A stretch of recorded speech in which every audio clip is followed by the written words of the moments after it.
You are now rocking with the hottest boxing podcast in the land with your host, Coach Malachi Williams. True.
For the thousands in attendance and the millions watching around the world, ladies and gentlemen, let's get ready to rumble!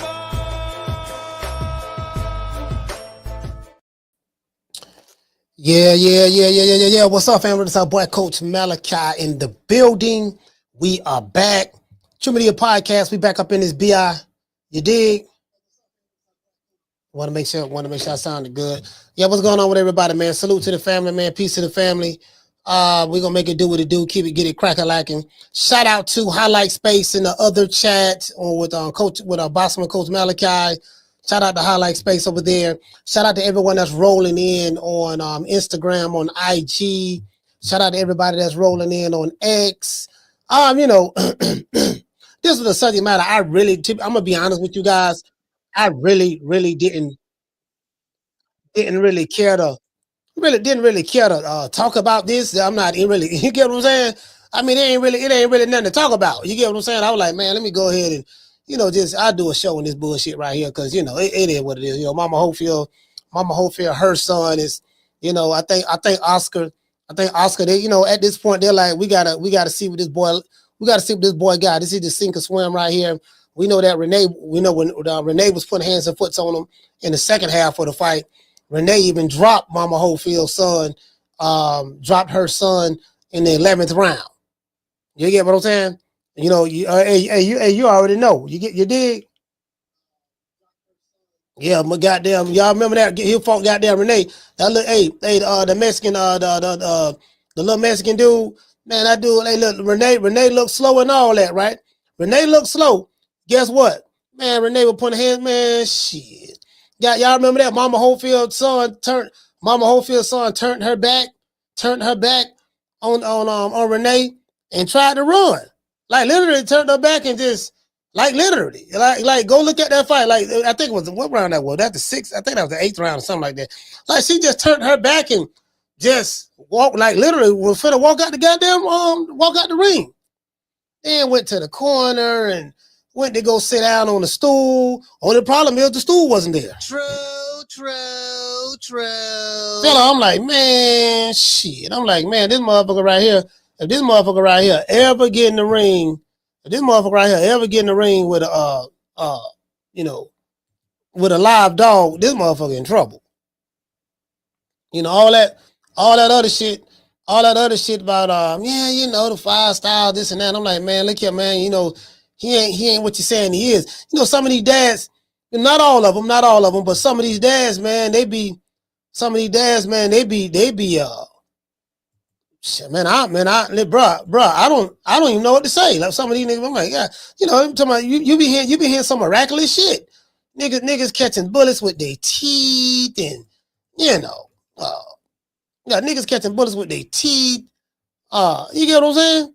Like, man, doing all this, yeah, you saw what he did, and we help the champions get ready for their fights, and we help them get ready. So what do you think? What do you think? What do you think he's going to do in a real fight? I'm like, but listen, this logic, motherfuckers rationalize what they want to rationalize, and the logic they use Now, and the logic they use be the shit don't make no damn sense. I said, okay, so let me get this straight. Hold on. Let me get this straight. You saying, yeah, you know, we bro, all that tell me you was a sparring partner. You were just a sparring partner for that fight. They got to spar with some goddamn body. You were just a sparring partner. It ain't like goddamn you was James Toney sparring Mike McCallum or Mike McCallum sparring doggone Tommy Hearns. You know, because they had a whole bunch of coaches over there at the Crunk Gym. You know, a lot of people think about Manny Stewart, but he wasn't the only trainer over there. It was quite a few trainers over there. But I'm just saying, you know what I'm saying? I be hearing all this goddamn Superman shit and niggas, you know, who them motherfuckers supposed to be Neo in the Matrix. Like he dodging punches. Hey, shout out to CJ from the 504. Shout out to G5 from the Bronx. Shout out to Ali. Motherfucker, he dodging punches coming. Yeah, them punches coming 500 miles per hour, dog. He dodging all of them. Who you think he is? Nicolino Loche? Who you think you is? Pernell Whitaker? You ain't Sweet Pea. You get what I'm saying? Like, bro, like I just be sitting back. I be sitting back looking, dog. I be hearing all this crazy shit. I'm like, no, I ain't seeing what I'm hearing. What I'm hearing and what I'm seeing is two different things. Then the motherfucker got to tell me what I saw. If you have to tell me what I saw, there lies the problem. Hey, Eric Gomez, what's going on, fam? Salute, brother. To this day. Shout out to Ali. To this day. CJ from the 504. Yeah, if I got to listen, if you got to explain to me, no, see what it was, right? See, you missed it, you know, because I don't know how good your eyes is, but hey, that be shit. That be shit that Bill Hader be sticking in there. Bill will say some slick shit. Yeah, you know, I don't know how good your eyes is, but you know, see, let me tell you what you saw, because how long you been watching boxing again? Oh, okay, 40 years. Okay, yeah, okay, you don't know what you been watching. Yeah, but see what you saw. You saw a little bit of, man, I ain't trying to hear none of that. Nigga, I saw Sugar Ray.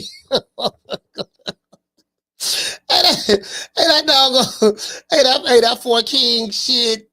Compare motherfucker to the Four Kings and motherfucker trying to tell you, no, that's Roberto Duran reincarnated.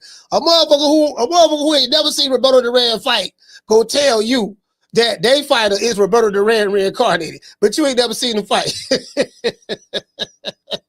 Yeah, I saw a couple of highlights on YouTube, dog, but I ain't really sat down to watch no whole fight yet, or a series of fights. Or you get what I'm saying? I ain't did that, but I think my fighter him. And I'm like, okay, your fighter him, huh? What has your fighter accomplished since he been in boxing? Then listen, see that what you get them at. You get them right there, right? Then they go to holler about what they did to who in Sparring. Hey, shout out to One IK. Hey, check this out. Listen, then they go back to holler about what they did to somebody in Sparring. Ain't nobody seen this shit. Yeah, man, we beat Tank up in Sparring. You saw what we did to Tank? Yeah, man, you know, yeah, we took it to Tank. There's nobody, okay, you're the only one saying this, sir. There's nobody confirming or validating anything you're saying. You heard what we did to Tank in Sparring? Yeah, I heard it from you. I didn't hear from Coach Calvin, Kenny, Squeeze. I didn't hear from none of these dudes. You the only one. I didn't hear from nobody else. It's just strictly you. Tell him, son. Tell him what you did to. Yeah. I ain't gonna lie. Hey, soon as that nigga say he ain't gonna lie, that's when he lying. True.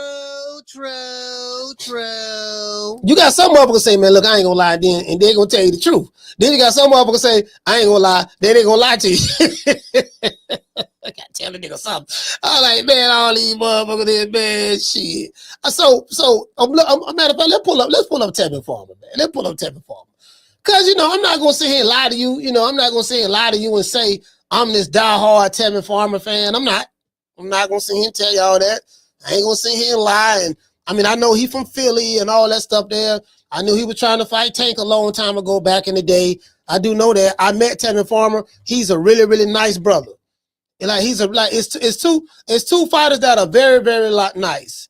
Very, very nice brothers. You know, Tevin Farmer got 8 losses right now, so I'm looking at his box rec right now. He's coming off a 3-fight losing streak. However, he didn't get knocked out in that losing streak. He fought William Cepeda twice, and before that, he fought Raymond Murathala. Now, a lot of people thought Raymond Mutathala was gonna knock Tevin Farmer out. So when you take a vet like Tevin Farmer and you start putting him in there with them young guns, they're looking at you as, okay, we're gonna just feed you to the young dogs. You get what I'm saying? Yeah, we just go, you kind of like pass your prime. You're a gatekeeper at this point. Tevin Farmer is a gatekeeper at this point. Tevin Farmer is Gabe Rosado. No, Gabe Rosado is a career gatekeeper. And he said that. If you look at the video that Gabe Rosado, he did an interview on, was that on the Boxing Boys? Him and Bill Haney was arguing with each other, yelling and screaming. And Gabe Rosado say, Bill Haney say, you're a gatekeeper. And he said, Gabe Rosado say, I'm the greatest gatekeeper of all time. hey,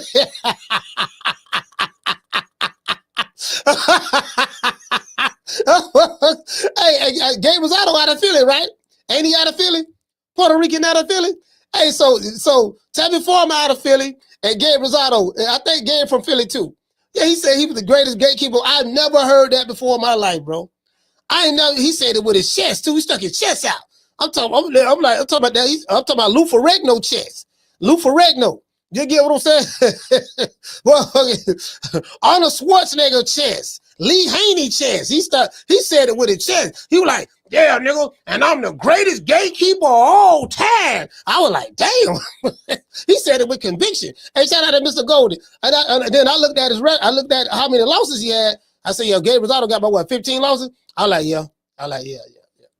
Yeah, he right. He the greatest gatekeeper of all time. So it looks like Tevin Farmer is working on that as well. Shout out to Falcon. What's going on, fam? Shout out to Val. Shout out to Daniel Agnew, Mr. Golden in the building. Yeah, Tevin Farmer is working on that as well. He's the black version of Gabe Rosado. You got the Puerto Rican Gabe Rosado out of Philly, and then you have Tevin Farmer out of Philly. Now, hold on, but I gotta say this: is Mama Hofiled, son ready for that? Cause Mama Hofield's son ain't fought no goddamn body. He ain't fought nobody now. Let's be honest. And he called hell with Renee. He was doing his thing with Renee like that first half of the fight. That second half of the fight, nigga, Renee dropped him. Renee had no dropped him. Motherfucker, hey, goddamn, Kid Austin had no turned his back. Well, where that video at? Man, nigga turned his back and tried to run. Like I think he got caught with a punch and he just lost his train of thought. I guess he forgot where he was at. Yeah, man, hold on, man, hold on. Let me turn around. And Renee didn't rush him. Renee didn't know what was going on. I said Renee Green in the motherfucker because, a motherfucker turn his back on you like that in the middle of the fight in battle. You rush him. That's easy. For the rest of this motherfucker right here, dog. Nigga don't turn his back. I'm for the rest of his ass right now. Swing on his ass from behind. Why you hit him from behind? The man turned his back in the middle of the fight, bro. They say protect yourself at all times. That's what they say. You get what I'm saying? So why he turned around and tried to run? Now, I will say this.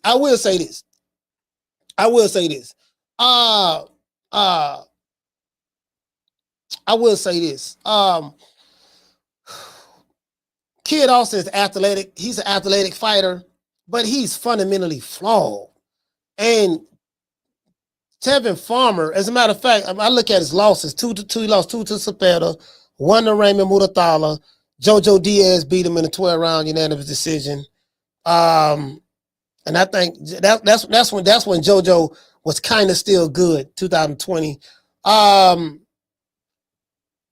Let's see, what else we got? He lost to Jose Pedraza back in 2012. That was in the 8th. That was an 8-round fight, unanimous decision. Camille, he lost somebody named Camille in Atlantic City in 2012. Josh Bowles, he lost to him in a 4-round fight. That was early in his career. So he lost a couple of fights early in his career. You get what I'm saying? Tevin Farmer, I think he was trying to fight Tank at one time. And, that's when he went over there to DAZN and Eddie, what's the man's name? That's when they had Tank. They really had taken the witness protection program at that time. At that time, boy, they had taken the witness protection program. I'm talking about, man, that's when Tevin Farmer, he couldn't get to fight with him. They offered him a lot of money. Tank team was like, hell no. Lomachenko, they were like, hell no. Floyd said he wanted to make that fight, but Tank was like, hell no. You know what I mean? At that time, when Loma was Loma. You get what I'm saying? So Yeah, it's Tevin Farmer, but he's a slick fighter. He's pillow fisted than a motherfucker. He ain't got no punching power at all. Like Tevin Farmer got like he got like 8 knockouts, but he has pretty good footwork. He's a slick fighter. And when it comes to Kid Austin, me being fair, and again, I don't like Mama Hofiled. Fuck Mama Hofiled. Mama Hofiled can eat a dick and die for all I care. I don't give a fuck about her. But you know, but his kid, I really don't give a damn about his kid neither. But I'm gonna give him a fair shake. You know, her kid is fundamentally flawed. You know, her kid is fundamentally flawed, and the problem is Mama Hofiled is the lead trainer, and she, you know, she got a lot of pressure on this kid to be something that he's not. You get what I'm saying? And then she don't duck fights. She don't duck a couple of fights. She ducked the Ashton Sylve fight, the H2O. You know, that was supposed to happen on the Mike Tyson card. She ducked that. On the Jake Paul card, on the card, yeah. She ducked that. What else she ducked? She ducked the Dula Mason recently, you know what I mean? With a holler about, well, Golden Boy, you know, offered us a 5-year, $5 million deal. You know, so, you know, 5-year, $5 million deal, not 5-year, $5 million per fight. 5-year, $5 million deal, meaning you're gonna make $1 million per year for 5 years for the total sum of $5 million. And I was offered one fight to fight Abdullah Mason, you know, for $1 million. So I took 5. What you gonna take, 5 or 1? And I'm like, you know, no, hold on, mama, you talking too fast. You know, I think that yarn, that crochet, whoever crocheted that yarn in your hair, your head in the back, because you ain't got nothing but a patch back here at this point. Because you ball all on the sides, you ball from the forehead, from the forehead, the eyebrows, all the way back to the back of your cranium. All the way back there. I'm like, I don't know who crocheting. I don't know who putting that crochet in that yarn in your wig, but it is what it is. Yeah. So, you know, the 1 mil, you know, whatever, you know, so I'm like, yeah, I say, yeah, they put him in with the text program. So this what they doing. Oscar say, now this is probably a Bernard move right here. Bernard Hawkins probably say, you know what, Oscar, we have to see what we have with this kid. Now we know what we got, but we got to throw him in there. We got to throw him in there. You get what I'm saying? We got to throw him in there. So let's give him Tevin Farmer. Tevin Farmer done lost 3 in a row. He's a gatekeeper at this point. You know, he should be ready for this gatekeeper.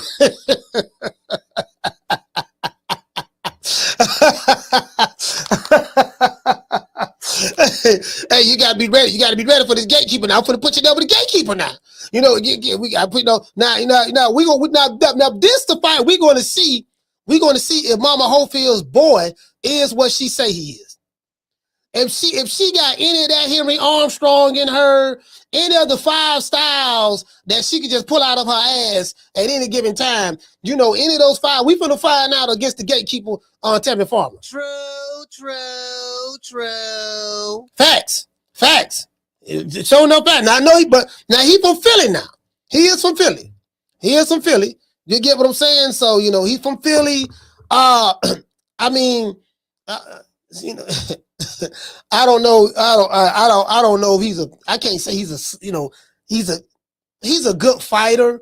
I don't want to say he's a slick black fighter. You know, he got some slickness here and there, but you know, you get what I'm saying? But I ain't gonna call him a slick black fighter like that. You know what I mean? But however, he has a world ranking of number 17, according to what I'm saying on BoxRec over here to my right. And he's ranked number 9 in the world in the lightweight division, according to BoxRec. So let's see what's up. Let's get ready to get into the show. Let me read my opening monologue. Is Kid Austin good enough to beat Tevin Farmer? 4 days ago, Tevin Farmer confirmed his upcoming fight with Mama Hofield's son, Kid Austin. This fight is scheduled to be on the undercard of Jake the Snake Paul and Julio Cesar Chavez Jr. on June the 28th, and it will be broadcasted on DAZN. True. The funny part about this fight is that the undercard These guys are fighting on the undercard of an influencer, Jake the Snake Paul. They talk all that shit about Jake the Snake. Jake the Snake have real fighters. Hey, shout out to Sheila over there on Instagram. Jake Paul have real fighters fighting on his undercard. Ain't that some shit? Nigga come to your sport and you got the silence, boy. Get on my undercard, boy. You been boxing since you was 7 years old. I started this shit like 5 years ago, dog, on my YouTube channel. And now you fighting on my undercard. You ain't got to respect the fact you say I ain't no real fighter, but guess what? You fighting on my undercard, boy. True.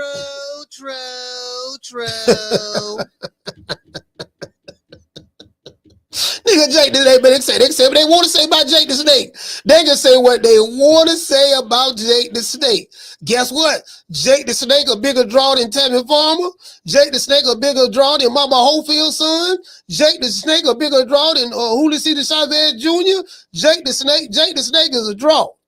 I'm trying to get a fight with Jake the Snake right now. True. Shit, I'm trying to get the bag. I'm trying, you know what I mean? I'm trying to fight Devin Haney.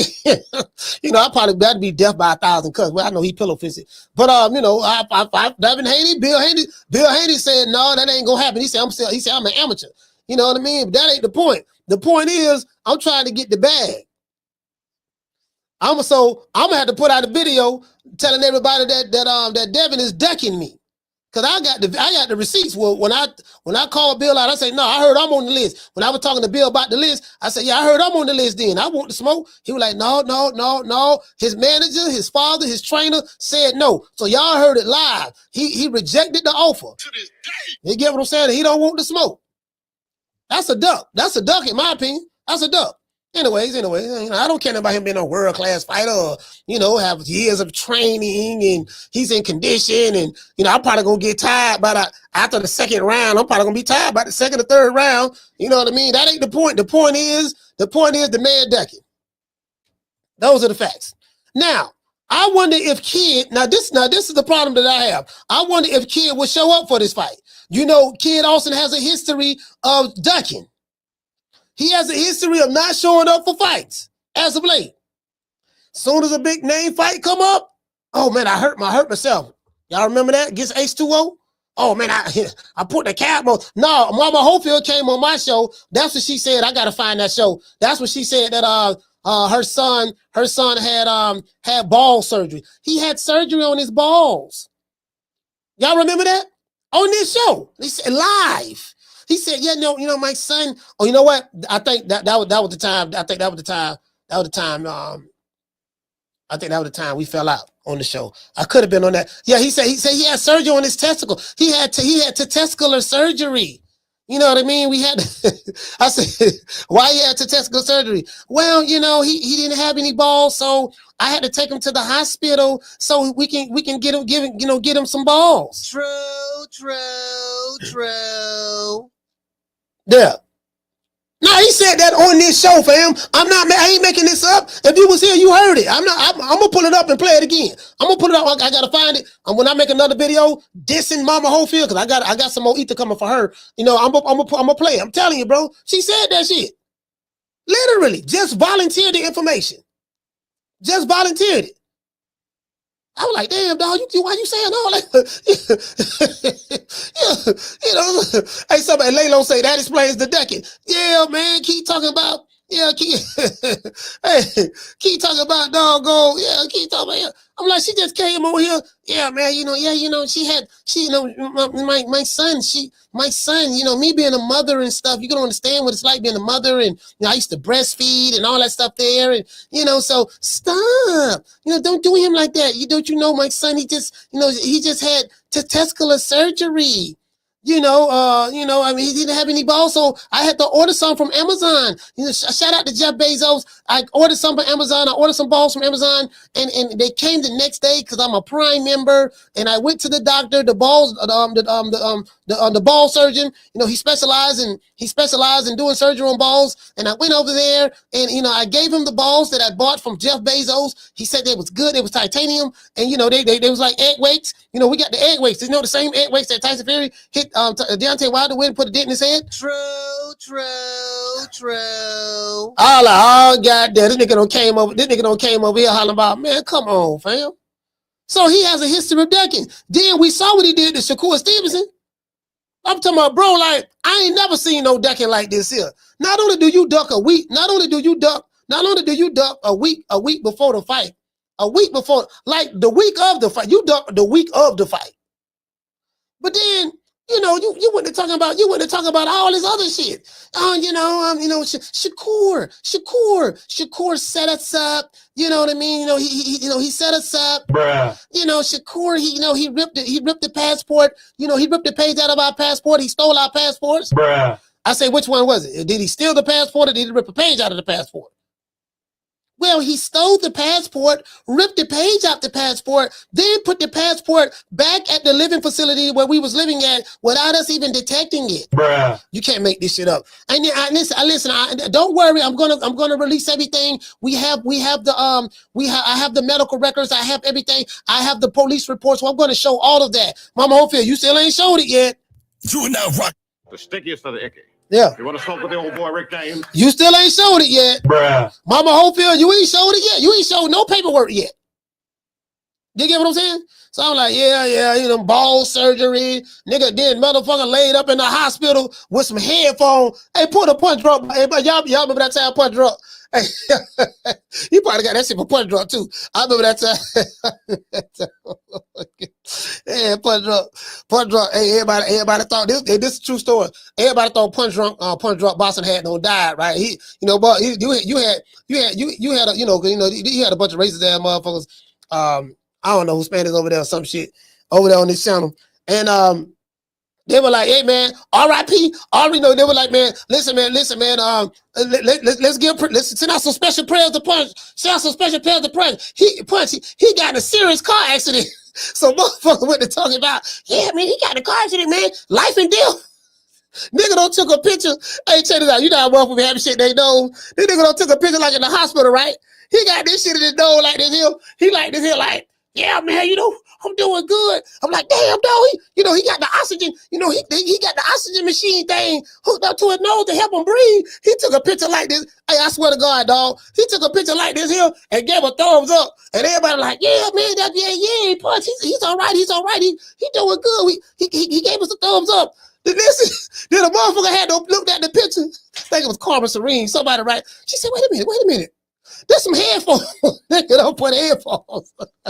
There's some earbuds. Hey, there's some headphones, like earbud. There's some earbud headphones. Nigga put some earbud headphones up right there. I swear to God, dog. I swear this is the truth. Who was around back then, dog? Nigga had no.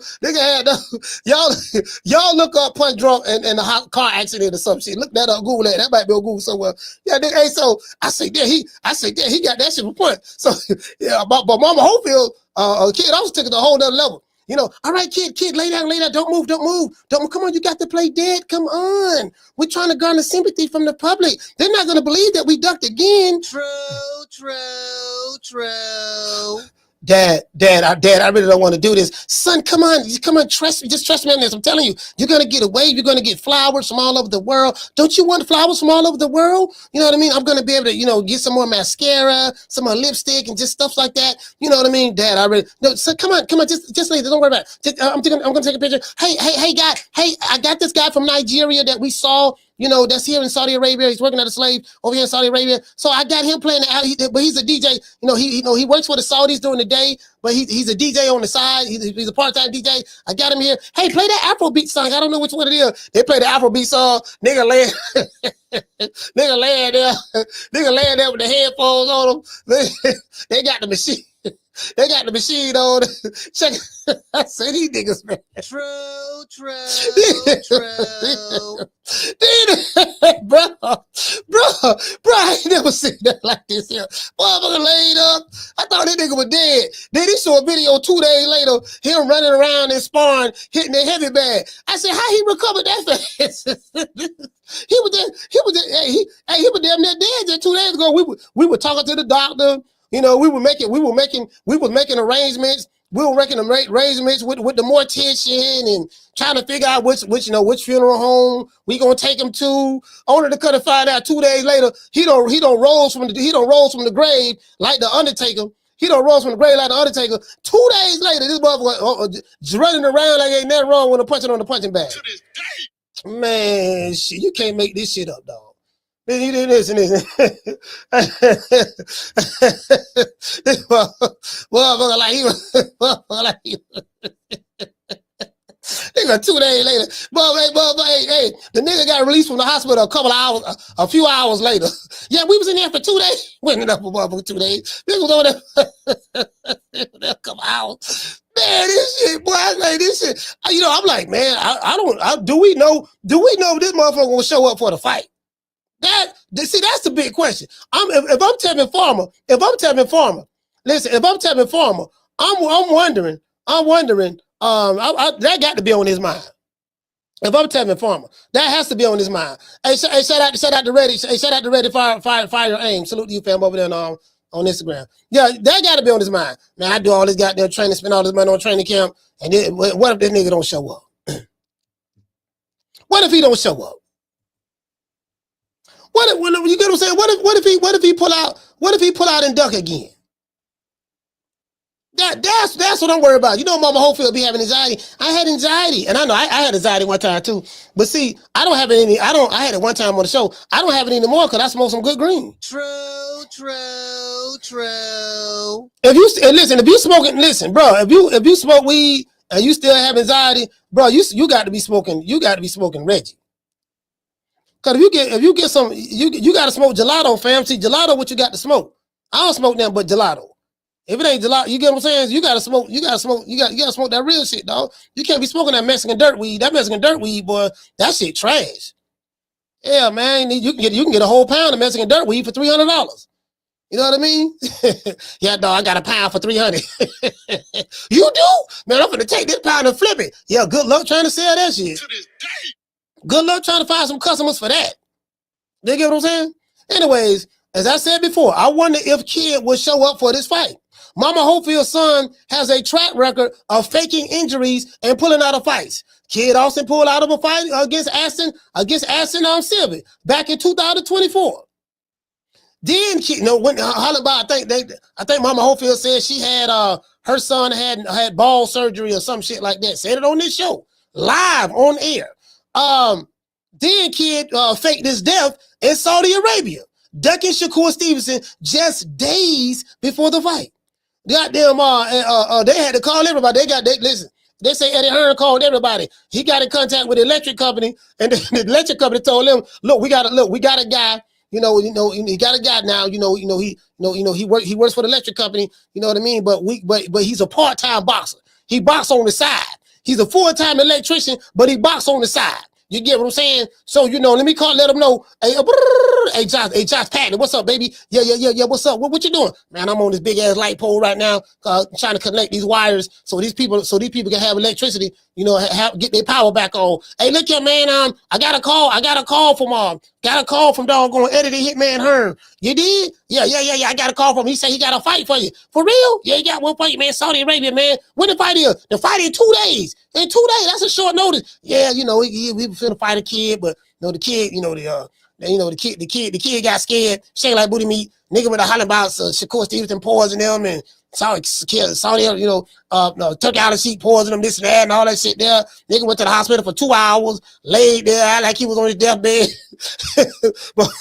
Nigga, we was over here, everybody was over there crying. We thinking it's over with, and then come to find out that nigga was faking. Yeah, man, so 2 days notice. Listen, Padley got on the plane. Padley finished his shift. He finished this shift. He had like 7 more hours to do. He finished this shift, jumped on the plane. He didn't even go home. He jumped on the plane, went over there, went to Saudi Arabia. He still had his electrician belt on. The man still had his electrician belt on, had his electrician boots when he fought doggone Shakur. The man had his hard hat. They had look Chuck out of seat said, "Look, man, listen, brother, take the boots off, put on some different shoes, and listen. Let me see the hard hat. Let me hold the electrician belt that you have with all those heavy tools. Don't worry about it. We got something for you, brother. You know what I mean? 2-day notice. True. Yeah, facts. You know what I mean? 2-day notice. Anyway, as I said before, we don't know. We don't know if this motherfucker gonna show up or not. Mama Hofiled still hasn't shown proof of the poisoning, quote unquote. Mama Hofiled hasn't shown proof of the poisoning, a police report like she said she was going to show, and hospital records like she said she would do as showing proof.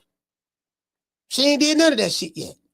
Do you want me to believe that kid won't pull out of this fight with Tevin Farmer? I don't know. I believe it when I see it. As for the fight itself, if it were to happen, this fight could ruin Mama Hofield's ego if her son were to lose to the gatekeeper, Tevin Farmer. True. Kid Austin has a lot of bad habits and tendencies, and he does them in the ring a lot. For one, he moves around entirely too much goddamn moving, very unnecessary, right? Kid Austin receives bad advice against inferior opposition. Against Renee Talese, Kid Austin was dropped in the 11th round and turned his back trying to run away from Renee in the middle of the fight.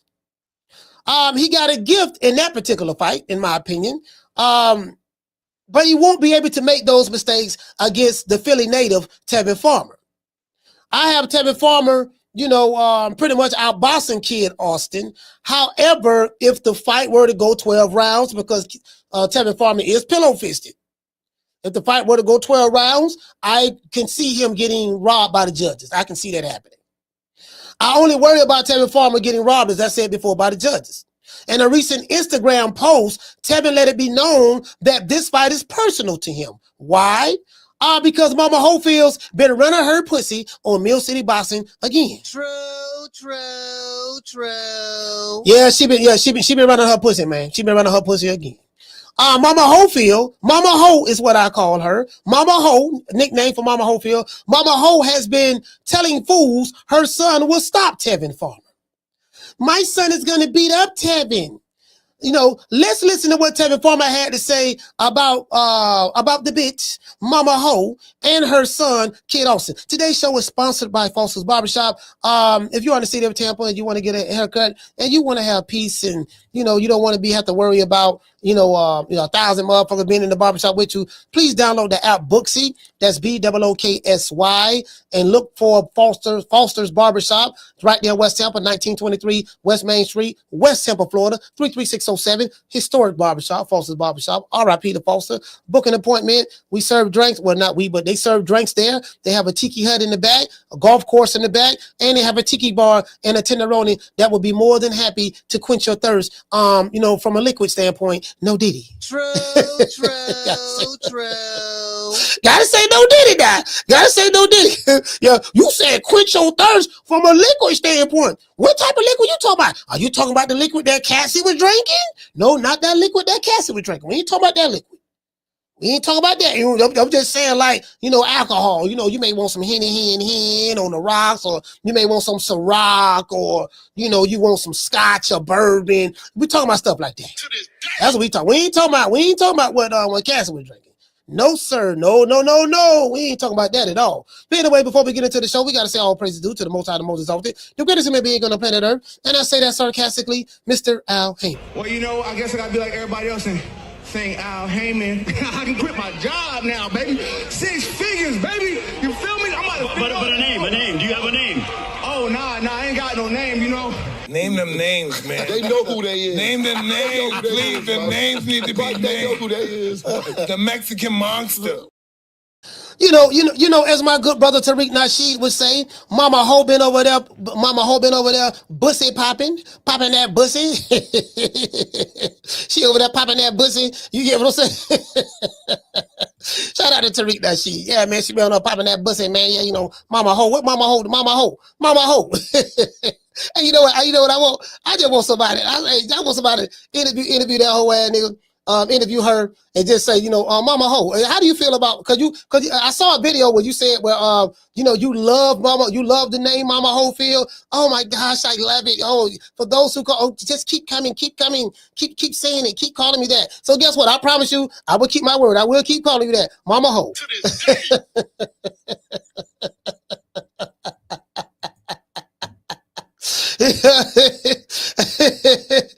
Stop. It is what it is, man. Shout out to the face of boss. Hey. Yeah. Oh, that look good.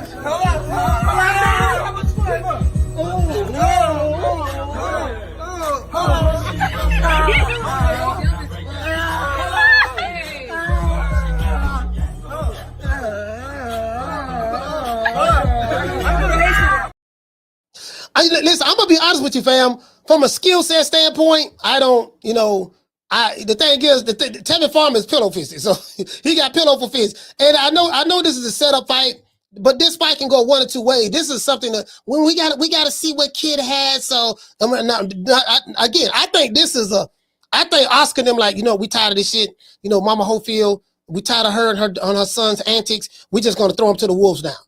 You know what I mean? So this gatekeeper, but Tevin Farmer is a professional gatekeeper, former world champion, but it's a professional gatekeeper. You get what I'm saying? So at this point in stage in his career, so they're like, okay, you know, if you are what we think you are, and he don't had 2 long fights, you know, 24 rounds with William Cepeda, then you know we're gonna get him right on time. So you got Oscar over there, right? You know, hey, wait a minute, kid, I got somebody for you. You know, we got Tevin Farmer, you know what I mean? He's not a runner. You know what I mean? He's not a runner. So I tell you what, if you are as good as Mama Ho say you are, you know, wait, stop. Why are you calling me that? Well, you know, I listen, you know, I'm not gonna lie to you, Mama Hofiled. I mean, Mama Ho, I was listening to Coach Malachi, and I really don't, you know, I'm not gonna ever go on this podcast, but you know, I overheard him saying that, and you know, it just rings a bell. Come on, lighten up, lighten up. Lighten up, Mama Ho. Lighten up. It's okay. You know, don't you love me? Don't you love Oscar? Yes, Oscar. We love you, Oscar. We'll never leave you. I know. You'll never leave me. How did you like that thong that I gave you? Oh, Oscar, don't say that in front of everybody. Don't say that. True. Oscar, hey, Mama Hofiled, Oscar De La Hoya having thong conversations. You know what I mean? Having thong conversation. You know, Oscar like wearing the fishnet high heels and thongs too. Now, you know what I mean? Mama Ho, you get what I'm saying? You know, going. You know, I ain't never been to a Diddy party. I ain't never been to no Diddy party. But have you ever been to an Oscar De La Hoya party? I just want to throw that out there now. Everybody talking about Diddy, but boy, I'm here, boy. You get what I'm saying? I'm hearing that boy. Wow, boy. I'm hearing that boy Oscar. Wow. Shit, I'm like, man. I heard Oscar, boy. Nigga, Oscar, shit. Hey, you get what I'm saying? Anyway, shout out to the golden boy. Shout out to the golden boy. It is what it is, man. Shout out to the 10 members of PYTs and the honey dip and the snow bunnies. See your eyes shine, she's my snow bunny, please. And with the lights, so she's my sweet Dr. Cream. Talk to my nose, this love has got it so raw. Make you move, stepping out of control. Turn it up. It's me against the light. Snow bunny. Moving on the bar. Everything's alright. Got that smooth soul feel. No, that's Next to the light. With my snow bunny love. We're party by the night. see your eyes shine, she's my snow bunny, please. And with the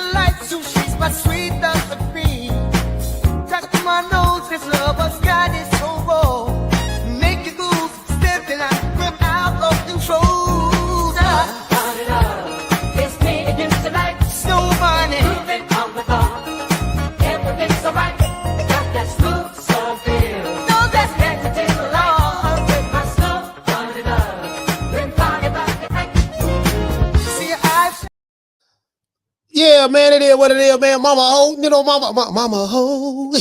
Got Mama Ho boy out there, you know what I mean? For the fight Tevin Farmer. Again, as I said before, I ain't got I ain't gotta have your fingers crossed on this. Cause Mama Ho ain't no telling what her son may do. She may pull out again.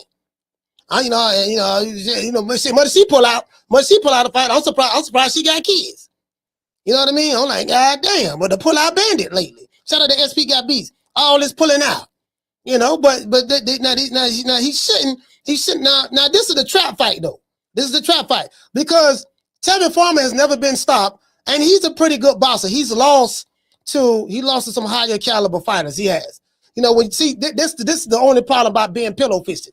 When you got pillow for fist, you know, you leave yourself at the mercy of the judges when you go 12 rounds. When you got pillow fist, you can't have any close fights. If you pillow fisted, you better win decisively. It got to be like, damn, dog, we want to rob a nigga, dog, but he don't landed 15 punches this round, and that dude landed 1 punch. So how do we give him credit for a round? And God damn, I want to give it to him, dog. Now they did it. They did it when with Rocky Hernandez. With Rocky Hernandez, when he fought Oshaki Foster, they had one judge gave goddamn Rocky 11. He was winning 11 rounds to 0.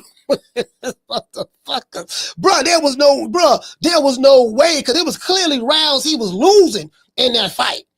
It was a close fight, but 11 rounds to 0, 11 rounds to 0. So I'm trying to tell you, bro. So, bro, listen, this might be that Golden Boy special. You know, so it can go either way. This is the opportunity for Tevin Farmer to be like, you know what, man, y'all tried me now, dog. Y'all gave me win. Y'all okay? I fought Raymond Mutathala. He fought Raymond Mutathala. He lost a 12-round decision to him. Then he fought doggone what's the man name? William Cepeda twice. That was 2 back-to-back kind of like wars. You get what I'm saying? A constant pressure from William Cepeda. And then now, look, I tell you what, now we finna give him the jitterbug. Oscar and them like, you know, I'm tired of this shit. You know, Mama Hofiled, I'm tired of Mama Hofiled. You know, hey Bernard. Yes, Oscar. You know, I'm tired of this shit. You know, Mama Hofiled and her son, you know, just get them nerves, make me look like a fool. This Turkey Ali in Saudi Arabia. Oscar, I told you. Now, you know, I got this boy from Philly by the name of Tevin Farmer. We can put him in the ring with Tevin to see if he's really cut from that cloth. And another thing, Oscar, we can use this as a measuring stick. Not only for us, but for them, Mama Hofiled and her son, for them to see exactly what they have. Now, we gave them Ronnie Shields. Ronnie Shields is supposed to be the lead trainer, but somehow Mama Ho, her femininity kind of took over, and now she is, you know, she's the lead trainer of the camp. I'm tired of both of them too, Oscar. I'm tired of them, and I'm tired of Ryan Garcia. I know, Bernard, but we don't have a choice. Like, Ryan, he's an Instagram model. He's marketable. Yes, Oscar, but Ryan Garcia is a shit fighter. He hasn't accomplished anything in the sport of boxing. Well, wait a minute. He has accomplished something. What has he accomplished, Oscar? You know what, Bernard? You have a valid point. Okay, back to what I was saying. Now, this is an opportunity. Now, we got the judges on the payroll. If it go 12 rounds, we gonna make sure Kid win the fight. But this will be a learning lesson fight, to let him know that he's not ready for the other top guys. Mama Hofiled is the one that's pushing this. And we can get the mama out the way and find the daddy. And we can get the mama out the way and find the daddy. I think that'd be better. You get what I'm saying? We gotta try to find who is Kid Austin's daddy. We know who his mama is, but we looking for the daddy. True. We looking for the daddy. We know who the pappy. Do anybody know who the pappy is? We know who the mammy is. Listen, we saw your mammy. We saw your mammy with that yarn in her hair. We know Mama Ho the mammy. Mama Ho is the mammy, but we looking for the pappy. Do anybody know who the pappy is? The child support is delinquent. Mama Ho is a single parent raising her son by herself. You get what I'm saying? You get what I'm saying? The sources say a nigga hit and ran. Sources say a nigga hit and ran, got her pregnant. You know, she bust that pussy wide open, shit it out her baby. You know what I mean? And then next thing you know, goddamn it, she around here talking about stop. True. That's what sources say. Let's hear what Tevin Farmer says over here. Because Tevin Farmer seemed like he's been disrespected.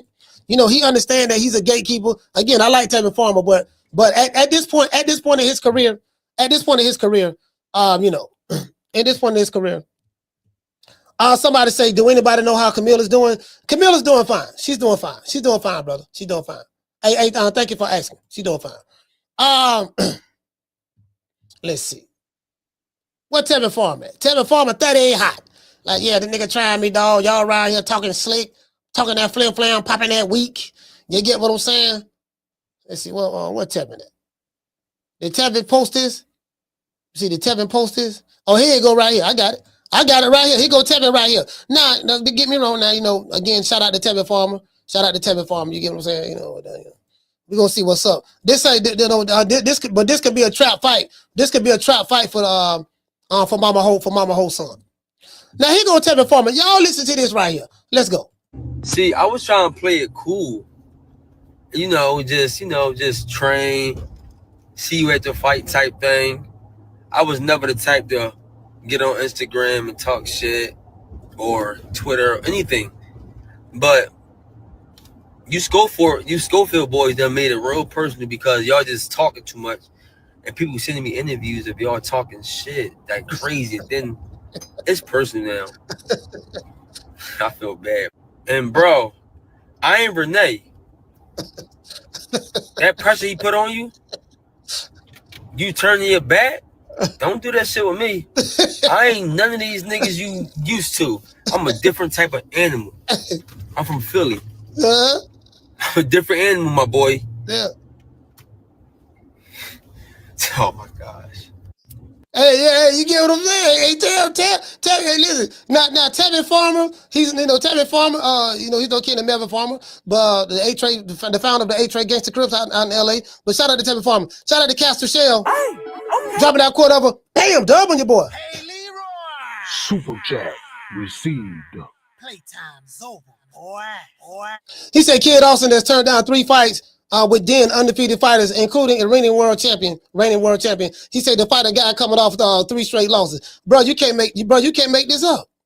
You can't make this up. Shout out to Cut Creator. Hey, okay. Dropping that $2 super chat. He said Tevin dropped Cepeda with those pillows. Kid done. No, facts. He did. Now he did do that. Now he did do that. He dropped Cepeda twice, and they didn't even count the knockdown in the second fight.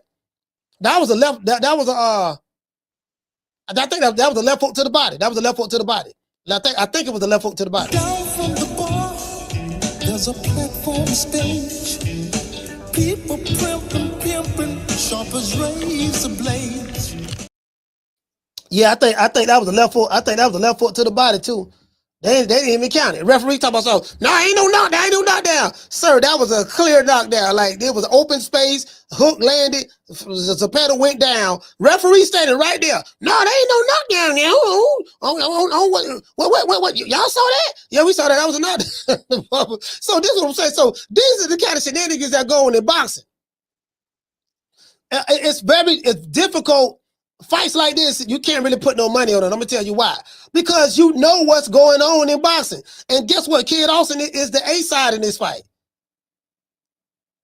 He gonna get A side privilege.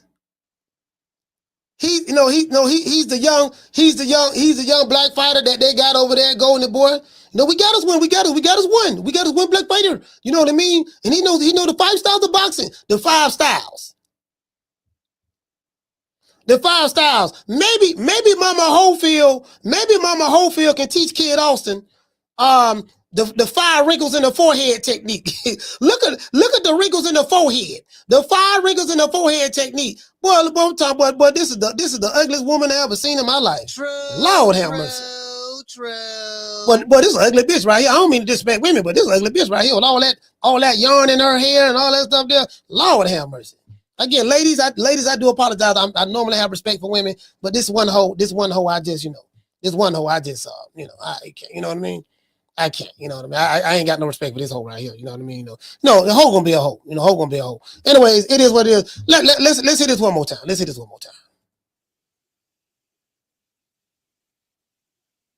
Just train, see you at the fight type thing.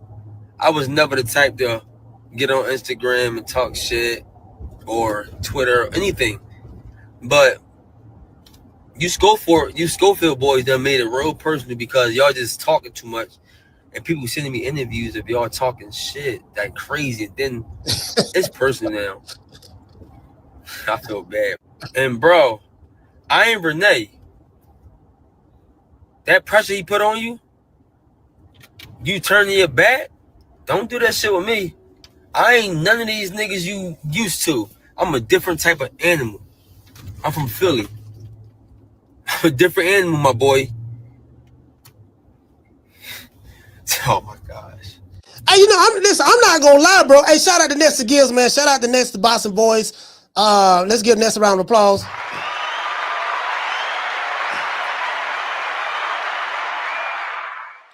All jokes aside, I fuck with Ness.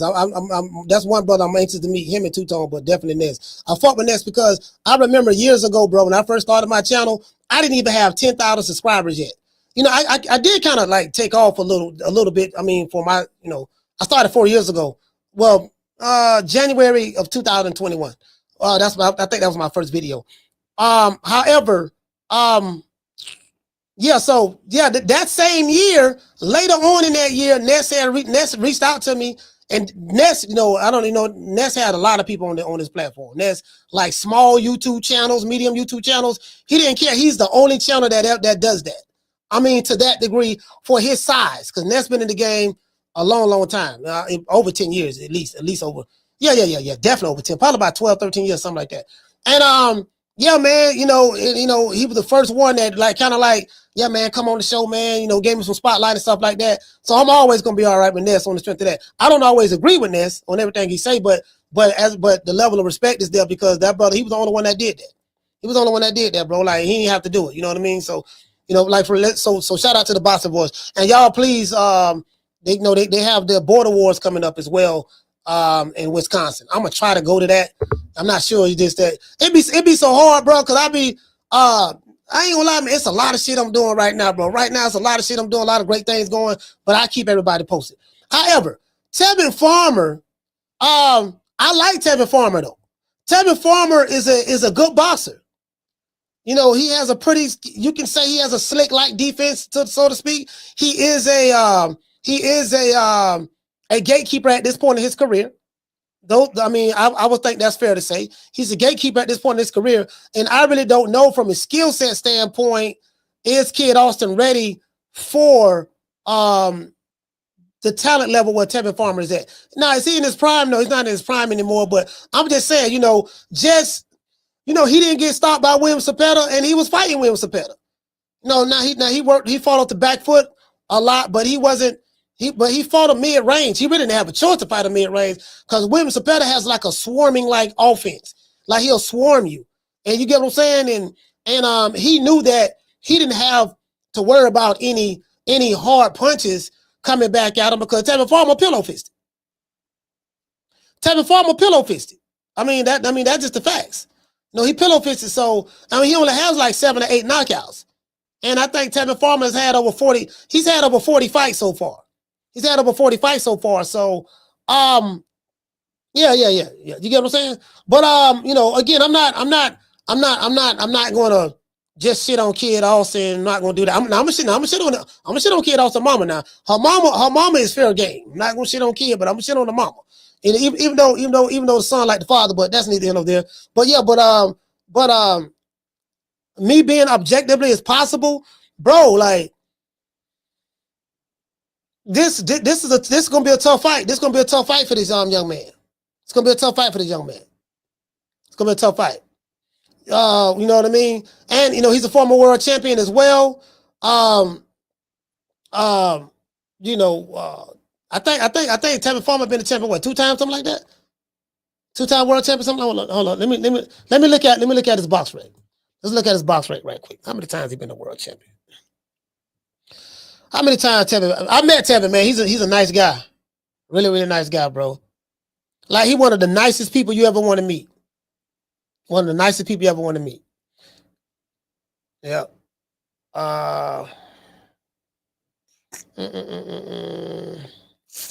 Yeah, Tevin Farmer. I know he had the IBF. I'm trying to think. Something told me he had another belt, though. I know he had the IBF.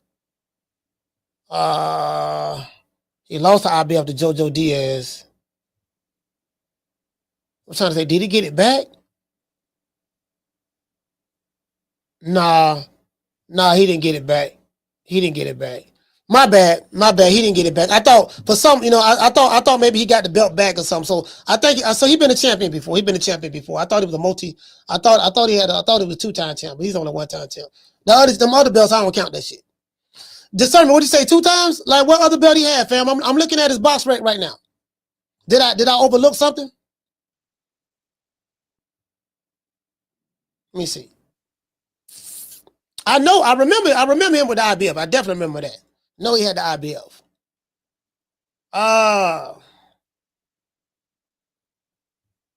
Trying to say, did he lose it? And I see the IBF right here.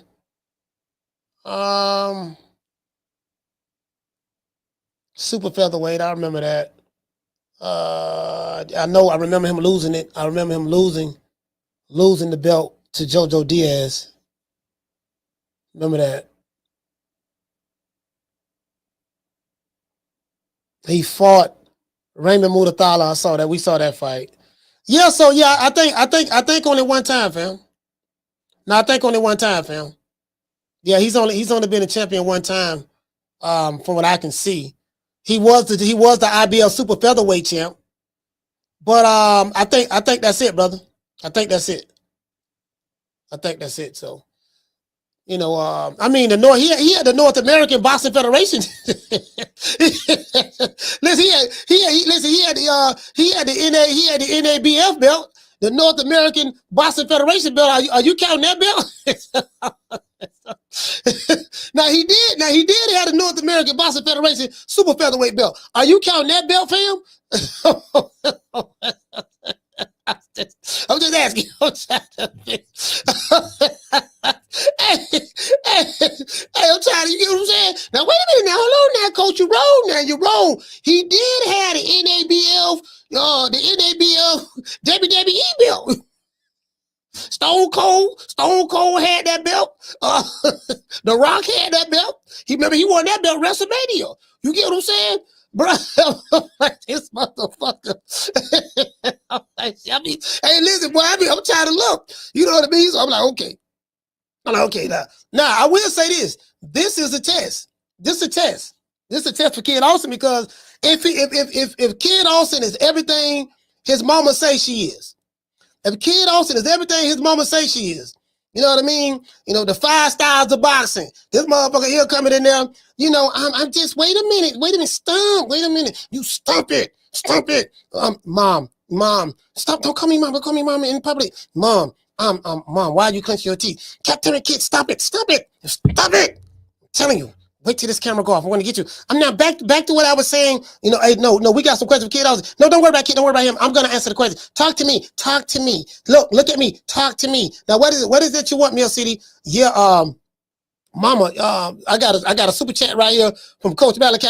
I don't read that super chat.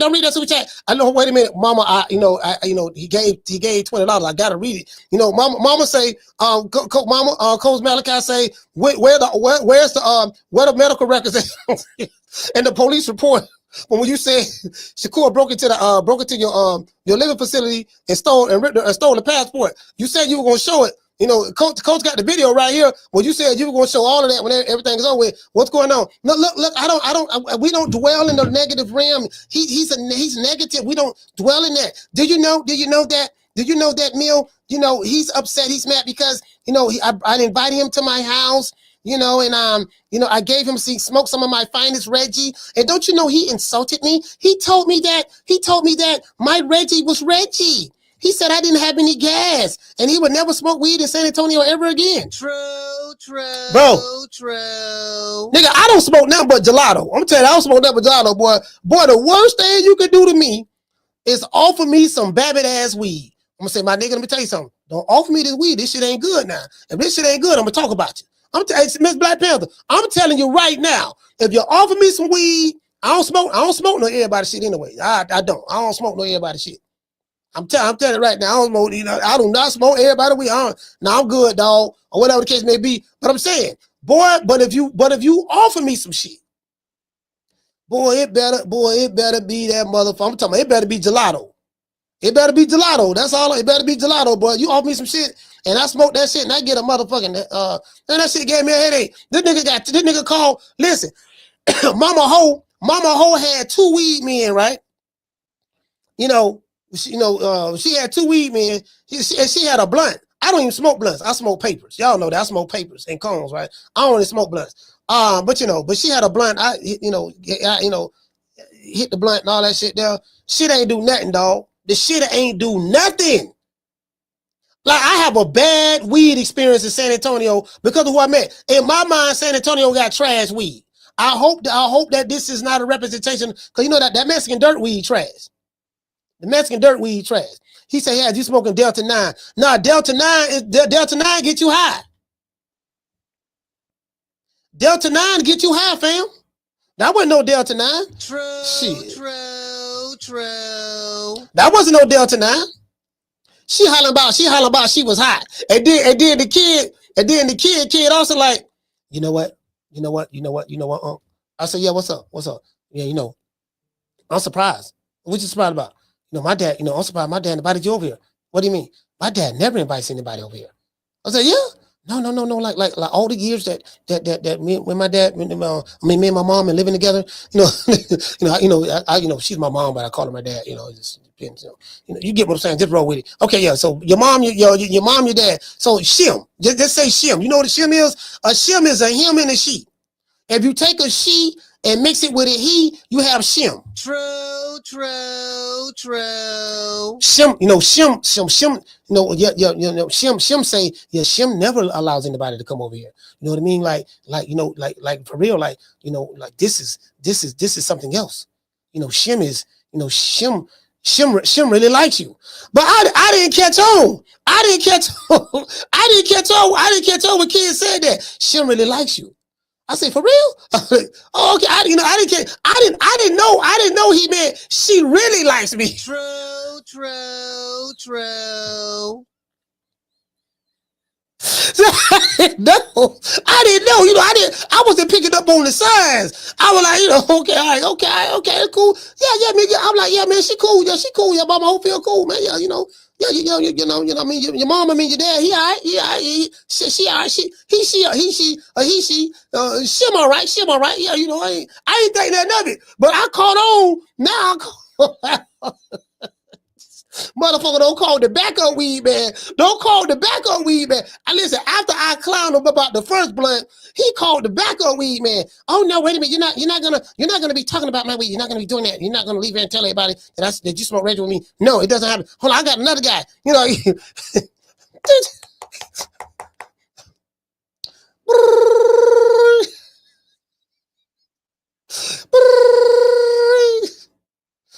I'm talking about my weed. Hello. Hey, how you doing? Buddy? How you doing? Where are you? Are you close? Yeah. I'm on the riverwalk. Okay, look, listen, check this out. I have this guy right here. I'm trying to really impress him. I gave him some weed from the other guy. The backup weed guy that I normally use when you're not around. Yeah. What happened was I let him smoke a blunt. No, he didn't even smoke it. He had like 2 puffs and said it was nothing, and he gave it back to me. And and I'm really upset with him, and I'm trying to impress him. So can you come back and bring a stronger batch? Bring the other stuff. Bring the good stuff, because I want to show him what I really have. The second weed man came. Nigga, he got a whole batch. Like, he got I got shit. You gonna like this. And I hit that shit like 2-3 times, bro. I like, fam, this shit smell like this shit tastes like the other weed, fam. Like, what's the chances of 2 weed guys having the same weed? Like, what's the chances? What's the chances of that? Both two. Listen, how you got a weed? How you got weed plugs and both of them got the same weed? You get what I'm saying? Like, shit, nigga around this bitch, man. I'm like, man, shit, nigga, I ain't about to try to hear that shit, man. Motherfucker around this motherfucker, man, stressing the nigga out, smoking nigga got that stress. Shout out to Big Dog Willie. Hey, okay. Jump out of $2 super chat. He say Jake Paul versus Tank November 22nd, Las Vegas. Facts. Has that been confirmed, fam? Has that been confirmed? I don't. Jake Paul got a fight coming up. He fighting Julio Cesar Chavez. I know that's facts. You know what I mean? I don't know if that's been confirmed or not. You know what I mean? So, I mean, we'll see. We'll see. I did hear some reports about it, and I heard that Tank and Jake Paul, that's not even a fight, fam. That's an exhibition. Hey, yo, wait a minute. Big Dog say Jake Paul, Tank, November 22nd. Oh, yeah, you didn't say fight. You say November 22nd. Yeah. But fam, that's an exhibition, fam. Come on, Jake Paul about 5'10", 5'11", over 200 pounds, and he fighting Tank. Man, come on, fam. We know what this is, man. We come on, you know, yeah, man. You get what I'm saying? Like, what the fuck is talking like? Let's get all these number one contenders, with belts and champions and other champions that take and fight. Come on, fam. I mean, I don't mind him fighting Jake Paul, but he can fight Jake Paul like when he retired. Like, you know what I'm saying? You know, you're an active fighter still in your prime. Now, again, I ain't knocking the hustle now, because Booger Ray Leonard did say that it's prize fighting. He said Tank is an attraction. He did say that. Tank is an attraction. Oh my gosh, wait a minute, guys. Hold on. It's my glasses. Oh, what I do with the glasses? Oh, here you go. Hold on, what the glasses? Oh, here they go right here. All right, guys, wait a minute. Hold on. Y'all know you guys haven't seen me in a while. My name is Booger Ray Leonard. You know what I mean? Hold on, wait a minute, let me call. Hold on, wait a minute, let me call Tank. Oh my gosh. All right, Miss Tank, I haven't been in your corner in a while, Tank. Why you doing me so wrong? Hello. Hey, Tank, how you doing, buddy? Yeah. Who it is? Man, Tank, this is me, Booger Ray Leonard. Come on, buddy, you know who I am. Leonard, what's going on, Leonard? Leonard, what's going on? Yeah, Tank, I was just wondering, I know you got this fight coming up, you know what I mean, with the Lamont Roach rematch, hopefully you pull through with that. I thought you're gonna clean this clock this time. I know you are, you know what I mean? And I was but I hear you got the Jake Paul fight coming up on DAZN. Yeah. Leonard, I remember when you said DAZN was the dead zone. Yeah, I did say that. Well, it looked like they're alive and well. Yeah, that is true. I was wrong about that. But anyways, Tank, I'm just saying, buddy, you know what I mean? Is there any way you can let me back on the team, Tank? I mean, you know I'm loyal. I always rep for you, and you know how I treated Floyd. I treated Floyd so good. I gave him the best years of my life. And now, Tank, I'm in the twilight of my years, and I just want to walk that aisle, walk down the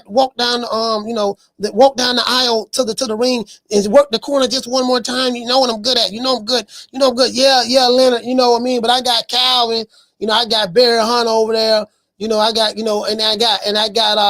and I got Bugs, and I got doggone Coach Kenny. So it really ain't no room. Over there. You know what I mean? Over here in the camp. Yeah, I know, Tank. But if you just give me a chance, I'm telling you, you know how good I am. You know my specialty. Make it last. Make it last forever. Don't let I love me.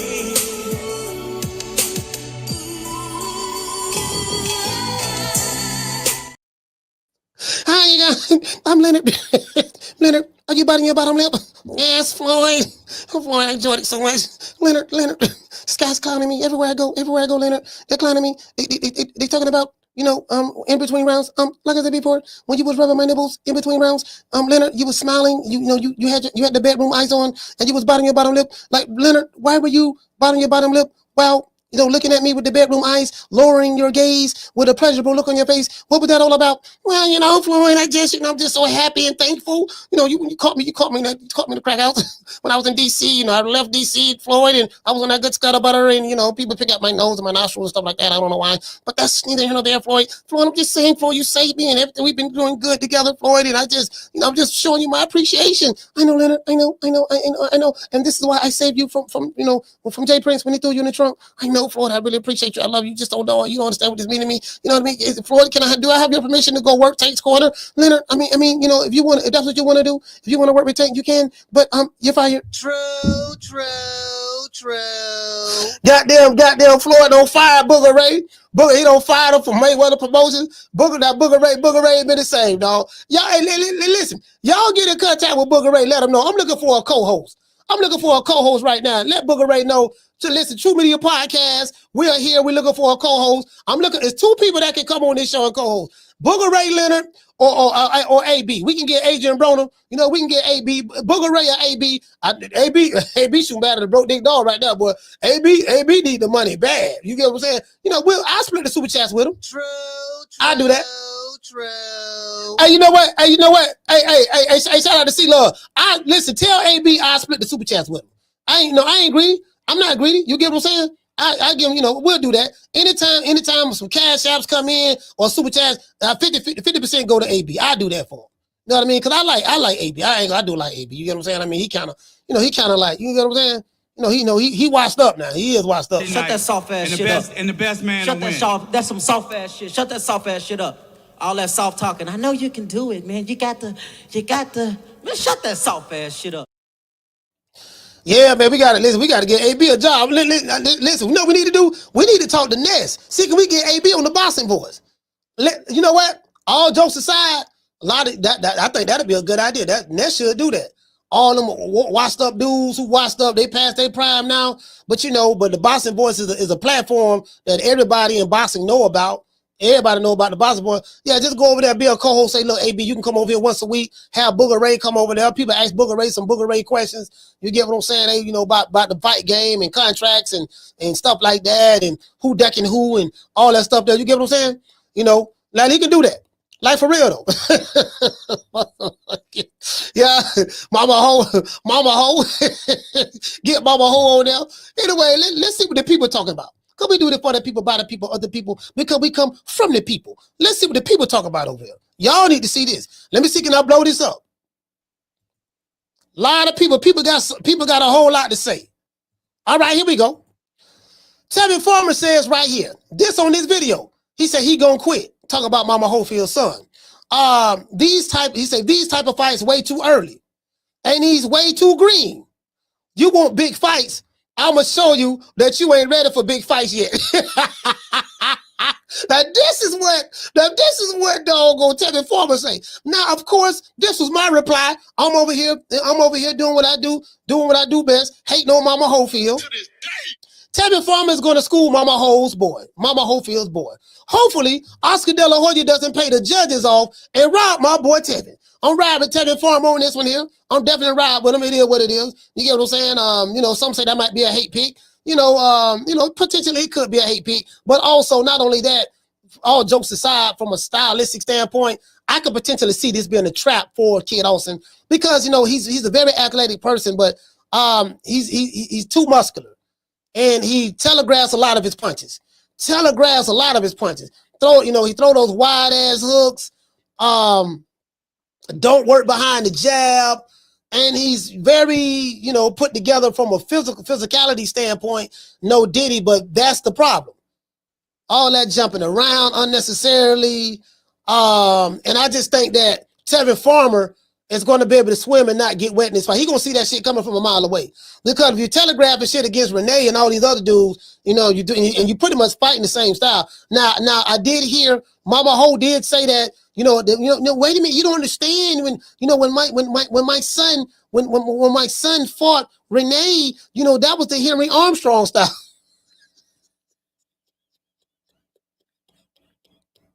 I ain't making this shit up. She said that shit over here. She said that was the Henry Armstrong style. Now, it might have been the Henry style, but it damn sure wasn't no Armstrong. It probably was Henry Arm and Hammer or Henry Johnson style. That might be Henry the drunk from the liquor store style, or that wasn't no Henry Armstrong. Do not put that lie on Henry Armstrong like that. Please don't do that. Don't lie on Henry Armstrong like that and say, goddamn it, that was the Henry Armstrong style. Please don't do that. Don't even do that, dog. How you gonna lie and put that on Henry Armstrong? That man daddy gone. He ain't here to defend himself. True. That man dead and gone. He not here to defend himself. Sitting there lying on Henry Armstrong like that. Hollering about that was the Henry Armstrong style. Where?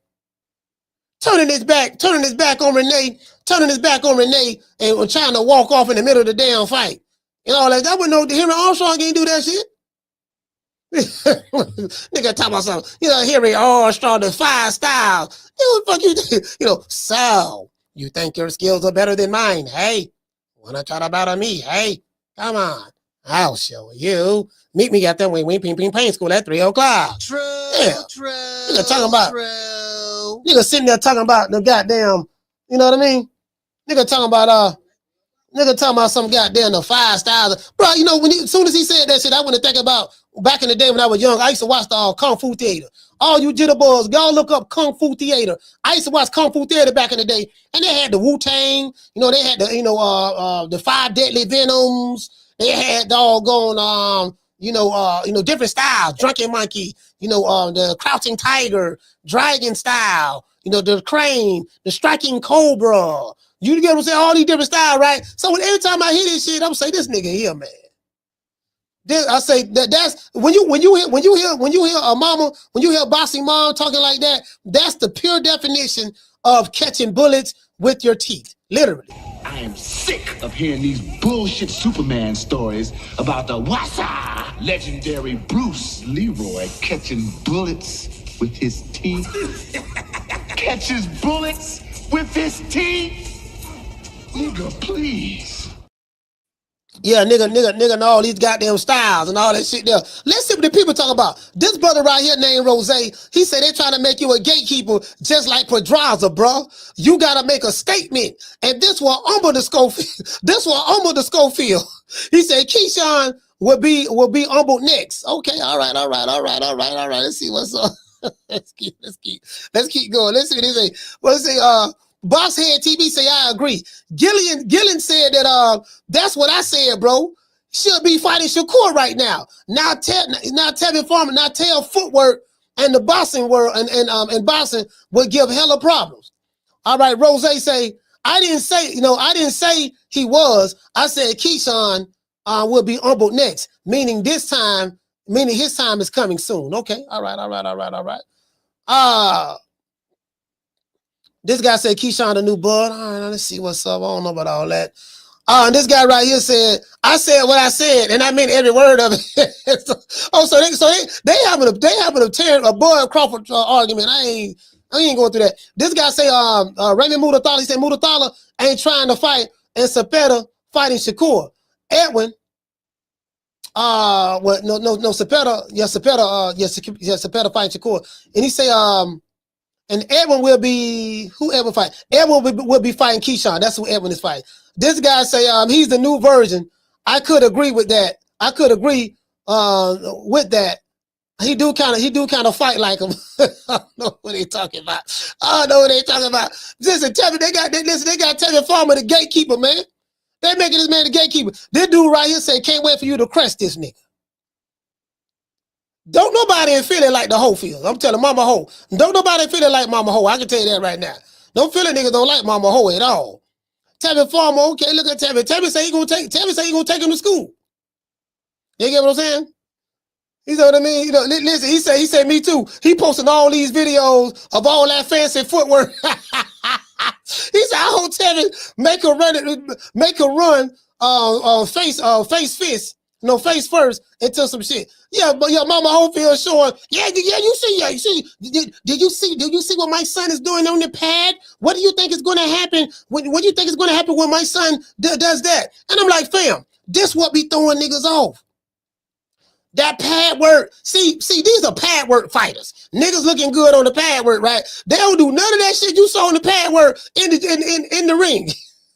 And you know that? Hey, listen, shout out to Sylvester, salute fam. They don't do none of that shit. You see on the pad work in the ring. Yeah, dog, you see that pad work, dog? Man, I'm trying to tell you, dog. Listen, let me for all you boxing fans out there, especially you casual, the pad work is choreographed. You practice the shit, you practice it until you get it down pat. It's choreographed. It's just like anything. It's like a dance routine. If you practice certain dance moves over and over again, you put hours of work into it, guess what? You'll be able to dance, like Chris Frown. Maybe not like Chris Brown, but you can be a bootleg version of it. You can be Chris Frown. True.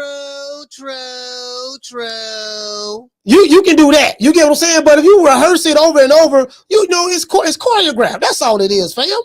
Y'all can't be falling. Y'all can't be falling for the banana in the tailpipe. Motherfucker show you a video or some choreographed hand mitts. That don't mean they gonna fit. That don't mean shit. That don't mean a goddamn thing.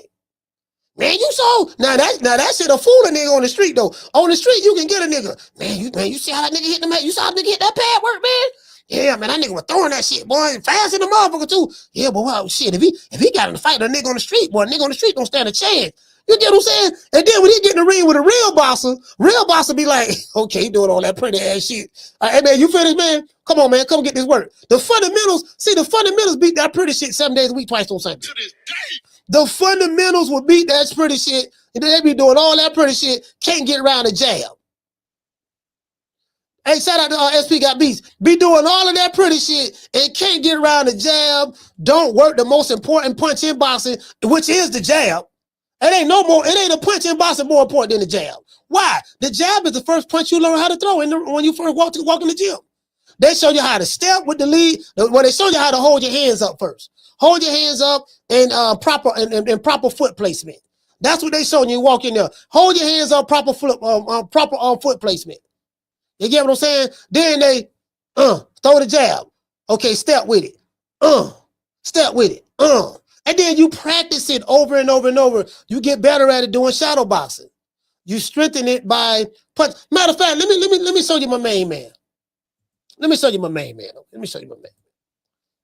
Old school train over here. This is my guy. This is my guy here too. This is my main, one of my main men. Wait, let me pull him up right quick. Yeah, man, motherfucker be around here doing all that crazy shit. Nigga, that's what be getting niggas fucked up. Motherfucker see the let me see. Wait, I'm trying to find him. Where Rudy Hernandez at? No, I got Rudy Hernandez over here. Some goddamn where he at? All right, here we go. Right, here go Rudy Hernandez. Right, y'all hear what Rudy got to say. Who am I? Y'all go listen what Rudy Hernandez got to say. Talk to him, Rudy. Rudy, it's a strength and conditioning day for Shout out to Steve Kemp, man, who did an excellent interview. Let's go.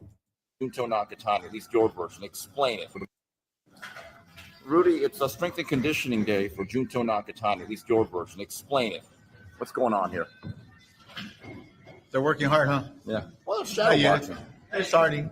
And the thing is that my guys work hard, and there hasn't been a single fight that they've been into where they've shown tiredness to be tired, or because end of the day they put in the work. And we do boxing. We don't do nothing else but boxing. Rudy, you have never believed in strength or conditioning in terms of weight training, have you? None of it. Why not? Because it's a different sport. There's no other sport like boxing. No other. Mm-hmm. It's just boxing. And if you want to strength and condition, boxing. Do boxing. Mm-hmm. We have punching bags.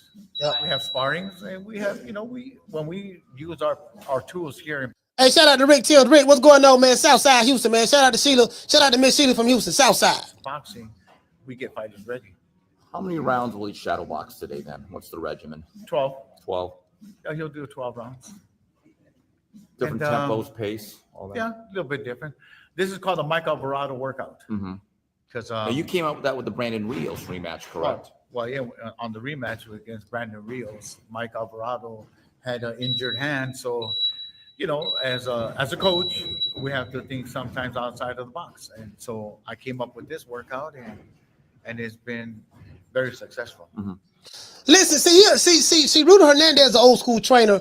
Like, again, when you go look at them, a lot of them old school trainers, bro, they don't be doing all that fancy shit. Shit gonna get a nigga knocked out, all that fancy shit. I'm talking about the pad work, the choreo. Which there's nothing wrong with that. If that's what you do for sure, that's fine. People got that from Floyd Mayweather. I do get it. But what I'm saying is like shadow boxing, bro. That's how you perfect that shit. Shadow boxing, of course, sparring and stuff like that. But shadow boxing help a lot. You get what I'm saying? Because you get a chance to, because you want to look good while throwing the punch. You want to see how you look while throwing it. Shadow boxing in the mirror and stuff like that. Work on your steps, and then what happens is over time you're going to get better and better at it, and of course you're going to be doing sparring because you're going to be learning shit, sparring and stuff like that, and you ain't going to have no hell of a sparring partner that's trying to kill you, because a lot of times in these sparring sessions, the trainers tell the sparring partners, look, I just want you to give him a different look. He'll tell our sparring partner, look, this is what I want you to do. And you'll hear him coaching on the side and stuff like that. Sometimes there might be some animosity against two top level fighters who spar each other, and it might be a war in there, something of that sort. Sometimes, but James Toney used to get in a lot of those. You kind of really don't want to get into that, like the big heavy wars in sparring, because James Toney used to do that as well. You can get a lot of damage in sparring. A lot of people don't know that. You can get a lot of damage in sparring. A lot of sparring, a lot of damage happens in sparring. Believe it or not. You can get concussions in sparring, all of that shit. All of that shit. People don't know that. Like people, I don't want to say people don't know that, but people don't realize that. In sparring, you're still taking blows to the head. You still taking blows to the head in sparring. When you get punched, even if you have the headgear on, your brain still shakes inside of your skull when you get punched. In sparring. Remember that. True. Anyways, I'm gonna drop these phone lines, man. Y'all call the show, man. 530-494-9636. You want to talk some shit? Call me. Start some shit, bitch. Sup, fool? You gonna talk shit about me, homie? Where you from? Hundreds of niggas is waiting for your motherfucking call, and they all talking shit about you right now. Call the coach at 530-494-9636. We waiting on your bitch ass. Yeah, a lot of motherfuckers don't realize that, but hey, that's sparring a motherfucker too, fam. You get what I'm saying? If you can doggone hold on, sorry about that. Bro, I'm gonna tell you, like I was talking to Dickie Woods when I was interviewing Dickie Woods. And he spoke about that. He spoke a lot like these legendary sparring sessions. Like you can hear, man, like I've heard a lot of shit. Like some of these gyms, they have legendary sparring sessions. Floyd Mayweather gym. I hear what's that gym they got in DC? Was it Headbangers? Headbangers? Stuff like that. I think Headbangers. I heard a lot about them Peterson boys, especially Lamont Peterson. They say Lamont used to be banging and sparring, bro. You get what I'm saying? Like for real, Lamont Peterson he used to be banging and sparring, but right there in the pocket. You get what I'm saying? Shout out to Sylvester. He say fans don't care about that, coach. We just want to see the best versus the best. I mean, that's fine. You ain't got to care about it, but I mean, you not caring about it doesn't take away from the reality of the situation. You get what I'm saying? Shout out to RJ. He said you don't want your fighter to be hurt while he's getting prepared for a fight. Yeah, facts. That's why a lot of times, you don't want, like you said, to go too hard and stuff like that in sparring. You're working on things. You like that. That's what it's for. Work on some stuff, get some different looks, some defensive maneuvers. How are you going to apply? How are you going to fight? How are you going to handle pressure? Okay, this guy coming at you with some pressure and start throwing punches like this and that. How are you going to defend it? You get what I'm saying? You got to work. You work on a lot of shit. How you neutralize them with the jab? Work on your feints. Different head movements. Work on your pivots. Work on your conditioning. You get a chance to get conditioned in sparring. We're doing the footwork, going backwards and stuff like that. I'm laughing because y'all remember Caleb Plant said, yeah, I know what he said about Devin Haney. He said, yeah, man, Devin looked he looked kind of timid at first when he got in the ring. And so, he didn't look good. He didn't look all that great when he first got in the ring. So the first 3 rounds, I thought maybe, okay, he was moving around a lot on the back foot. Some say he was running or whatever, but, but he looked kind of timid, like maybe he was suffering from PTSD. That's what Caleb Plant said. I played the video last week. And he said, so I said, let me see what he does in the rest of the fight. And he did it for 12 rounds. He was on the back foot, moving around a lot, doing a whole lot of lateral movement for 12 rounds. And he said, that's when I realized he did that intentional. Like they intentionally, that was the game plan. And Bill Haney said it when he came over here. He said he did that intentional. He said, man, let me tell you something. It's not easy to fight like that. Do you know how hard it is to fight like that, the way Devin Haney fought for 12 rounds? True.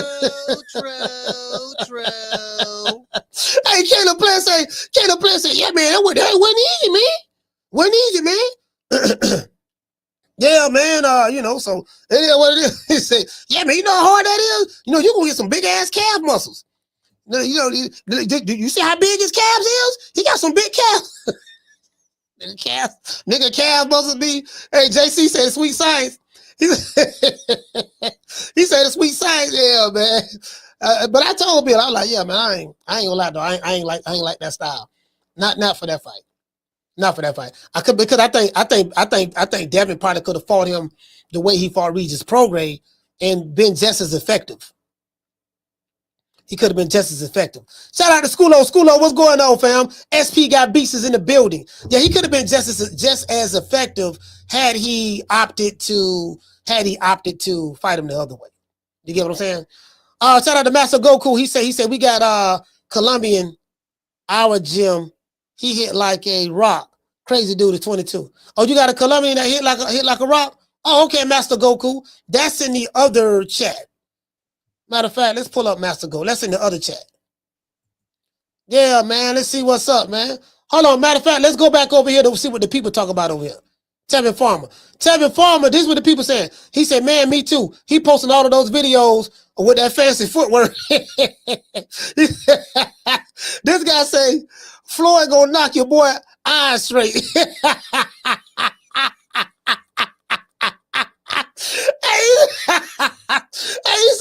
He say Floyd. He say Floyd gonna knock his eyes straight out. That what he say? Tevin Farmer say he be looking garbage. He say definitely. See. Matter of fact, I think I got some footage of Kid Austin. Do I have some footage of Kid Austin? Somebody sent me something. Yeah, I say, boy, he looking too strong, bro. He looking too strong, too muscular. He doesn't throw punches with fluidity. He doesn't throw punches with fluidity at all. And I guess a crafty vet, they'll be able to see a lot of that shit now. He ain't gonna stop. He's not gonna stop no Tevin Farmer. Tevin Farmer ain't been stopped yet. He ain't stopping no Tevin Farmer. He ain't stopping him at all. He couldn't stop Renee. So yeah, well, he couldn't stop Renee. Now this was fooling people. I'm gonna tell you what's fooling people right here. Hold on, I gotta show y'all this here.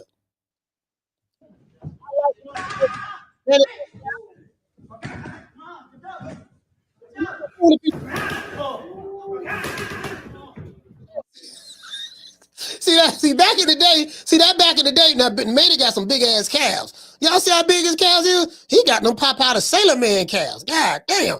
I like Manny. I do. Listen, bro, I like Manny, dog. I ain't gonna say a lie to you, dog. I know everybody happy. Nigga, this Manny, the living legend. If there's anybody can do it, Manny can do it. Guess what? He ain't gonna do it, fam. True.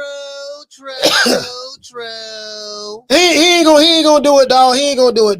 He ain't gonna do it. Listen, man. See, this right here gonna trick a whole lot of mofos. He was doing the same shit against Ugas. He was doing that same shit when he fought that exhibition last year. And that dude will put hands and foot on him. Here we go.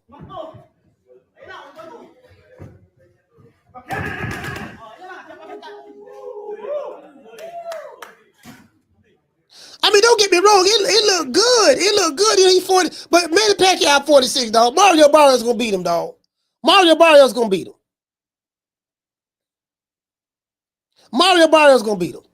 Silvestri said, "Who gonna step up against Shakur next, coach?" Shakur is fighting William Cepeda. What are you talking about? Who's gonna be the one to fight him next? His next fight against William Cepeda. That's the answer to your question. Yeah, man at 46, dog. He getting his ass whooped.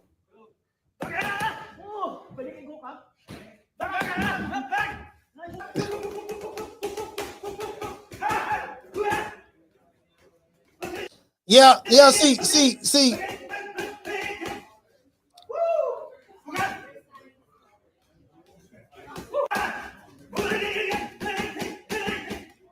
Motherfucker sound like something on Dragon Ball Z. Yeah.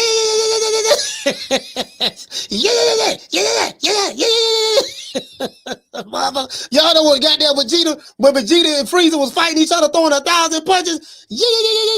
I get it. I'm like, I get it, man. Listen, what Mario said? Listen, man, bro, listen, man, Brad fam, I'm telling you, fam. I like Manny Pacquiao. He the living legend. But it's over. It's over, fam. It's over. I'm telling y'all, it's over, bro. It's over.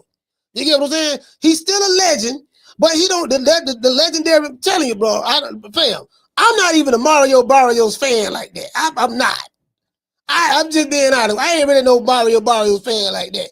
But I'm like, this man 46 years old, man. Mario Barrios taller than the motherfucker, man. He gonna, listen, man, he gonna, I'm telling you, bro. Now, Manny Pacquiao he do have good footwork. He got good footwork. He do have good footwork. So Manny might be able to get in there on the inside and stuff like that maybe sometime. But yeah, I just don't see it, dog. I just don't see it. I don't see it. I don't. You know what I mean? Mario. I think I got Mario on this fam. I got Mario Barrios on this fam. And then for Manny Pacquiao to be coming back having a real fight, he must really be broke. He must really like the money must be, when you got a fighter coming out of retirement at 46 to have a real fight, that's always financial. That's always. You get probably got in contact with Al. Let me tell y'all something though. You know who I've been watching? You guys know I've been watching that wrestling. I've been on that WWE heavy, and I see goddamn. You know who got a big name in boxing? You know, I'm not boxing in WWE. Doggone Logan Paul, nigga. Logan Paul, boy. Logan Paul, fam. Yeah, he getting up there legendary status.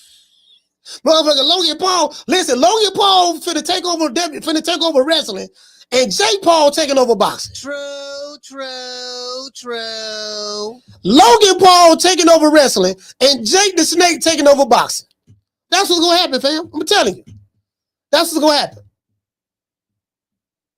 Yeah, facts. That's what's gonna happen, fam. Jake the Snake Paul taking over boxing, and his brother Logan finna take over WWE. And guess what? He don't got better. He don't got better in wrestling, bro. He don't got better. You can tell he been training. He don't got better. Like all jokes aside, he don't got better, fam. The Cardenas say footwork or not. When his legs get tired, that's it. That 46. Yeah, 46. He 46, fam. He 46. Kate man say Manny gave all his money to the village. Yeah, that was a dumb move. True. Yeah, you know what I mean. I believe in helping people, but I ain't finna help to the point to where I'm gonna put myself in the poorhouse. You do know that what the preacher man tell you. The preacher tell you, you got to give till it hurts. Okay, why? Okay, I got to give till it hurts. Okay, so when you gonna start giving? Give till it hurts. Dig deep. When I was in the nation, they'd be like, you got to make sacrifices, brother. We got to make sacrifices for the mission. Man, I'm finna sacrifice my hand back on, back on the man. Cause a lot of them brothers was married back then. Man, you better sacrifice your ass back on to your wife and kids, fam. You gonna be around this bitch broke, trying to pay the rent on this building. Everybody chipping in, making sacrifices. Niggas ain't the paper money ain't doing well. You can only sell so many bean pies and newspapers and goddamn, you get what I'm saying, and bean soup. You get what I'm saying? You better show up, be doing something. You have a real job or some shit around this motherfucker, man. Yeah, man, talking about sacrifices. Nah, I ain't doing that. I ain't going to the poorhouse for nobody. Nigga, I worked too motherfucking hard.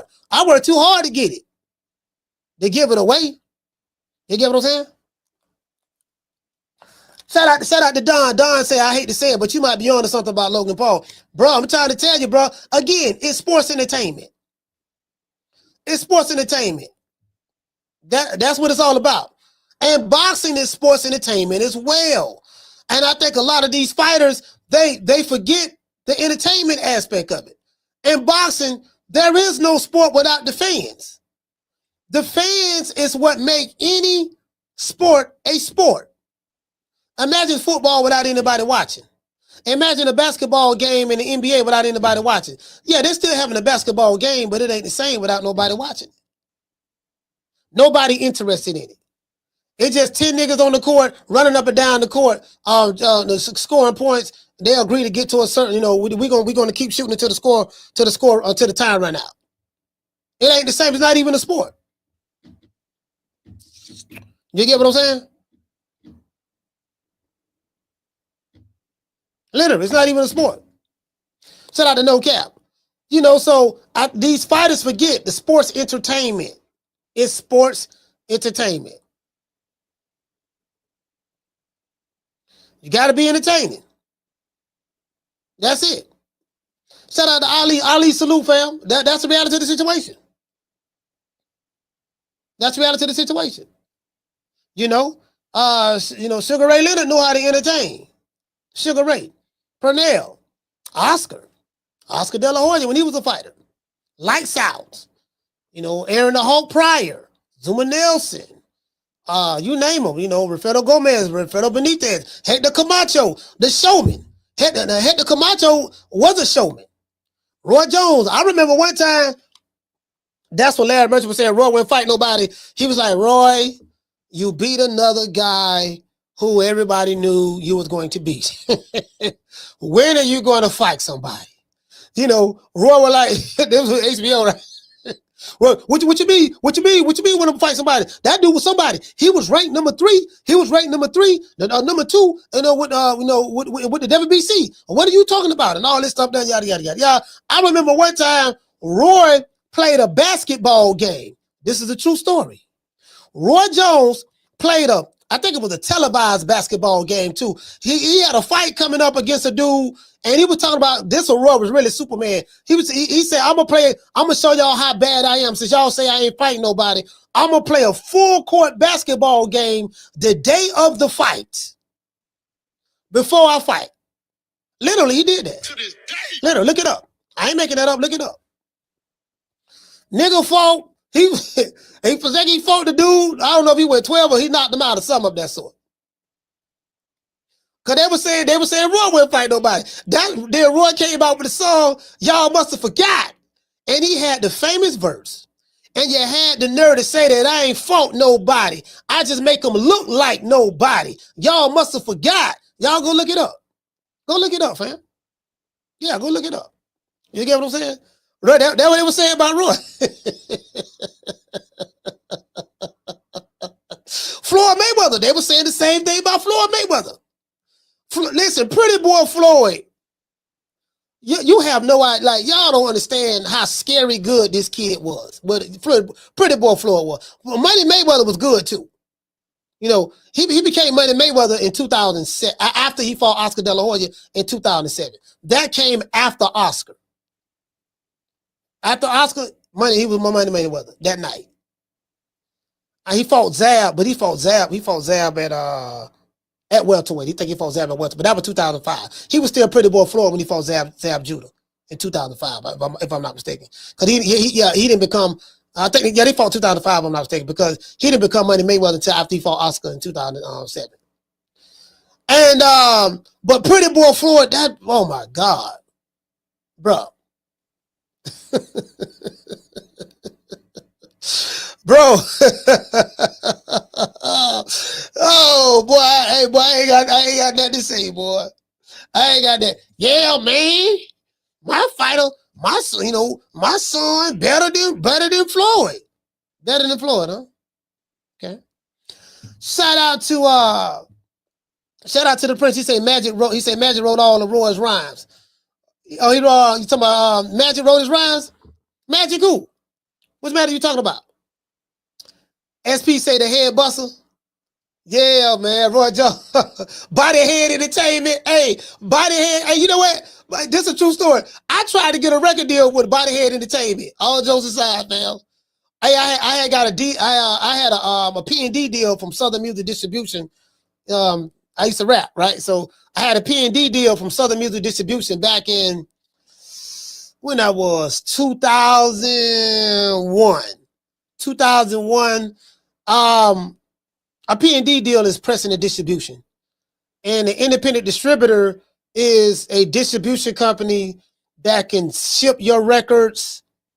They'll press them up for you, and they'll ship them to any record store in the country, preferably your region, the region that you're in. And but you have to promote yourself. So if you popping in the city It's up to you as an independent artist to get your name popping, build a fan base, you build a fan base, get your name popping, have everybody interested in, when you're doing shows in your city or doing shows in your surrounding area and you selling out the club and you packing the venue. When you're doing that, you get a piece, selling stuff out of, some people sell CDs out of the trunk of their car back in the day, but then when you get a P&D deal, you go to an independent distributor and they'll press your stuff up. They're going to check and see what your sound scanning. Well, no, that's when they had sound scan, what your sound scan sales is. Sound scan reports used to come out every Tuesday. Records, albums used to drop every Tuesday. Albums used to drop every Tuesday. He said, Coach, you rap, Coach? No, I don't rap no more. That was years ago, fam. That was years ago. Yeah, I don't rap no more. Then I went to Full Sail. Became an engineer, learned engineering in Full Sail, which is in Winter Park in Orlando. And then when I moved to Miami, I started working at the Hit Factory in North Miami, Circle House Studios. I worked there as well. In the Hit Factory, I worked in Studio B, which is upstairs on the second floor. Studio A is right next to the reception desk as soon as you walk in. And then I worked at Starboard Studios. Then I started doing shit myself. And then I started doing interviews. I started an internet radio station called Wars Miami Radio. I started that. Then I started like going to clubs. I got my press credentials. I was registered with the United States Press Agency, which is USPA. The USPA, looking them up, United States Press Agency. I started working for them. No, I applied for press credentials with them. I registered with them. And then I got my media badges, my placard that you put on your cars. Let's say you was to go somewhere. Like media get to park certain places that regular people can't park at. If you're media, there's a lot of perks that come with being media. True. A lot of perks. True. A lot of perks that come with being media. I ain't talking about this shit here on boxing. A lot of perks come with being in media. Shout out to Miss Black Panther. She said, Coach, you a man of many hats. Yeah, I did it all. Hey, I did a little pimping. I used to be a pimp too. Did a little pimping. You know what I mean? Somebody say check the cash out. I don't have anything on the cash out. Who said check the cash out? Yeah, I did a little pimping. I did a little pimping too. Nothing major. I did a little pimping. I did a little something. He said, Coach, did you do DJ? Did you DJ back in the day? No, I ain't never DJ. Never DJ. Nah. He said, what was your rap name? Malachi 400. 400. Yeah. He say Starboy Studios on 183rd. Yes, sir. Right across the street from Tootsie. Shout out to Major League. Yeah, right across the street from Tootsie's. Right on 183rd. Yep. Facts. That you hit the nail right on the head, Major League. Right there, Starboy. That's work right there. It's work there.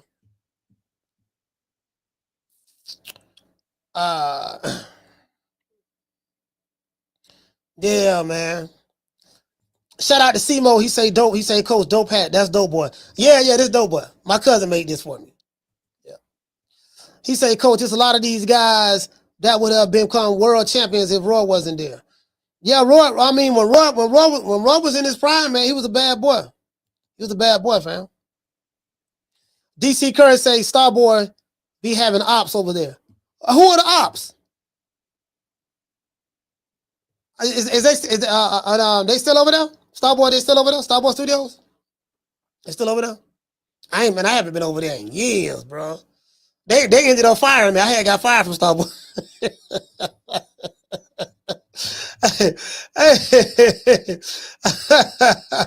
I got fired. Motherfucker fired. Yeah, you got to go, dog. You man, I was shit. I was stealing people clients. I was stealing other engineers' customers because a lot of these dudes are book studio sessions. They're books on studio time.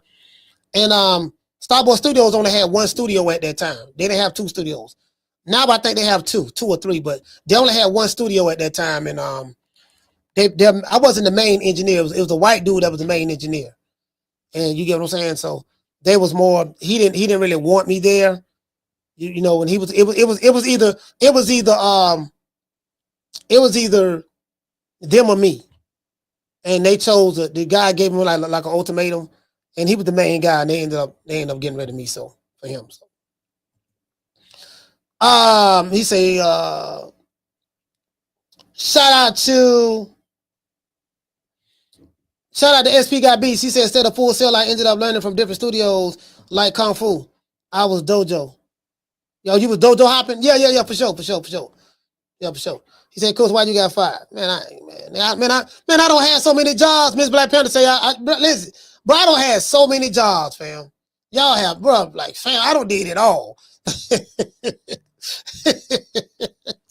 Bro, I don't have so many jobs, bro. I don't have a million hustles. You get what I'm saying? Like I came up in the era, bro. Like you had to, you got to hustle, man. You got to know how to get money, man. You got to know how to get money, bro. You got to know how to get money, bro. Like literally. You get what I'm saying? Shit. I did a little bit of photography before. I did photography. You know, I did that. Working in the club with my homeboy. Man, I did everything, bro. Like, oh shit. I don't have so many jobs. Shit. Yeah, I don't have a lot of jobs. A lot of jobs. He say, bro had the lemonade stand and a corner on lock. Oh yeah? Shout out to Gold Rush. Gold Rush, what's going on, fam? I was a producer. I started making beats. I started making beats with Pro Tools. Back then, they had a software called Fruity Loops. Fruity Loops was popping back then. Of course, Pro Tools is how I use Pro Tools for, did a lot. I was really good at Pro Tools. They had Fruity Loops, and what else they had? They had Fruity Loops. They had it was another software that was Fruity Loops was popping. Fruity Loops was real big back then though, but it was another software they had. Damn, I forgot the other software they had, fam. Fuck. It's been so long. I haven't touched music in a long time since it's been about probably 12 years, something like that. Caller, what's your name? You calling from? What's up, Coach? It's Derek from Florida. Derek, talk to me. Hello? Do you hear me, Coach? Yeah, I can hear you. Yeah. Hey, Coach. I know it got nothing to do with the topic though, but Coach, I ain't gonna lie. I'm looking for that Keyshawn versus Edmund. Though I ain't gonna lie. I fought with Keyshawn. Like I like his energy. He's confident. Like he looks sharp. You know, I'm looking forward to that fight. But I think he's gonna be a banger. Yeah, me too. Edwin, he ain't coming to lay down. Yeah, Edwin ain't coming to lay down. The Dominican fighters gonna come and fight. So I'm gonna go with Keyshawn though. They do. I got him about to late stoppage. So I think Keyshawn can get him out of there. I could be wrong though. It could be by decision though. But he got solid defense. He don't run like Shakur. You feel me? He don't do all that running shit. He blocks his shots. He move around. He don't do all that little soft ass shit that Shakur be doing. So I'm looking forward to it. So that's my call. All right, salute, fam. Hey, you know what? I think that the Keyshawn Davis and Edwin De Los Santos fight, I think that fight is going 12. Because Edwin De Los Santos got some pop, and Keyshawn Davis has some pop. So I'm wondering if this fight is going to be more of a boxing match. You get what I'm saying? Because will both guys respect each other's power enough to? Do you get what I'm saying? Fight more tactical. I don't know. We'll see. We'll see. You get what I'm saying? So I don't know, man. Shout out to Aquarius Brown. Salute, fam. Shout out to Unlaced Shoes. Yeah, bro. Shout out to NPR. He said, "What was your rap name, Coach?" 400. Malachi 400. Yeah. Yeah, man. I ended up getting a demo deal from Atlantic. My manager his name was Louis Martinet, and he was the founder. Caller, hold on. There was a pop group called Expose in the 80s. That's when they had the freestyle era. The 80s, they had Expose, 80s, early 90s. The guy who discovered them, his name is Louis Martinet. He's a Cuban out of Miami. And he was the one that kind of discovered me in Orlando and got me a demo deal with Atlantic. Carlo, what's your name? Where you calling from? Yo, Coach, this is Mason from Flint, Michigan. What's going on with you, brother? Hey, Mason, what's going on, brother? Flint, stand up. Flint in the building. Man, ain't much, man. Just working, man. My man Derek from Florida just called in, talking about De Los Santos and Keyshawn, right? So I got Keyshawn stopping De Los Santos around the 7th or the 8th round. And the reason I say that is because the state of Virginia has a rehydration clause that they put on all their fighters. And De Los Santos has been out of the ring, 2 years now? Yeah, pretty much. 2 years? About 2 years, yeah. So he's been out of the ring 2 years. I doubted if the kid, if he can make 35, he's gonna really be drained. And then the fact that he's not gonna be able to rehydrate properly because of the Virginia rehydration clause, I got Keith stopping this kid and making it look, miles different from the Shakur fight. But that nigga Tim Bradley talking all that T.O. can fuck boots up. Don't let that top rank matchmaker fool y'all, man.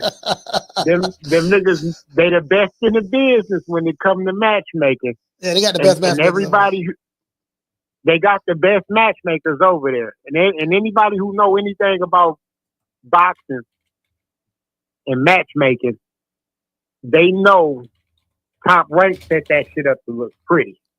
That's why when you watch a Top Rank card and you look at the betting odds, the house fighter is negative 5,000. Yeah.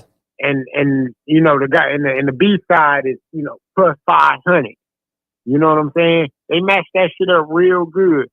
So you gotta really be careful when you watching that Top Rank shit, that developmental shit. And as far as this Tevin Farmer, Kid Austin shit go, if Kid Austin stops Tevin Farmer or beats him, I really can't give Kid too much credit for that because my man Tevin coming off of 3 losses. 2 of them, I thought he beat Mortala. I thought he did enough to win the Zepeda fight the first time. Yeah. And then he lost the last one. So even if he do, let's say he knocked him out. Well, the nigga was tenderized for you, and he was ready to go. And if he beat him, the nigga just went through 3 fucking hard wars, and then he gets to you, and then all of a sudden, this the fight that you and your bitch-ass daddy decide to take. It just seems real suspect to me that you could duck the Shakur fight, duck the H2O fight, but now all of a sudden, we'll take Tevin. What you think about that? Is that some cherry picking? So yeah. So this is the thing, right? So for me, this is a trap fight. This is a trap fight for Kid Austin. I'm gonna tell you why. Because Tevin Farmer, he don't really get blown out of the water in fights. Like you said, some would say that he beat Raymond Muratalla. Some would say that he won at least one of those fights against William Zepeda. He has 8 losses, but you got to look at how he lost those fights. And by him not being the house fighter, he's never going to get the benefit of the doubt in that fight. So he's good enough to stay in there with some young, hungry lions who guys are very aggressive with throw a lot of punches and have a lot of different advantages over him from a skill set standpoint, and they couldn't knock him out. So Kid Austin has never fought anyone like a Tevin Farmer. Tevin Farmer is looked upon as a gatekeeper right now. He is a gatekeeper. And I think he would have to admit that at this point. He's kind of like the Gate. He's in the position that Gate Rosado was in prior to retiring. So I'm looking at some stuff with Kid Austin. He's a very strong kid, but there's no special effects with him. He does a lot of stuff, does a lot of extra moving just to show that, and then he switches. I'm going to go left. I'm going to go right. I'm going to go left. I'm going to go right. So it's like he's trying to show everybody, oh, look, I can switch. Oh, look, watch how I sleep and throw my leaping hook at him and this and that and yada, yada, yada, yada. And he fights like he's strong as hell. And what I mean by that is there are no fluidities. There were no fluidities to when he throws his punches. So he's telegraphing these shots. And someone like a Tevin Farmer, I think he's slick enough to slip a lot of that shit that he's going to be doing. You know, so, yeah. And that nigga might be a little weight drained, too, after he makes the cut.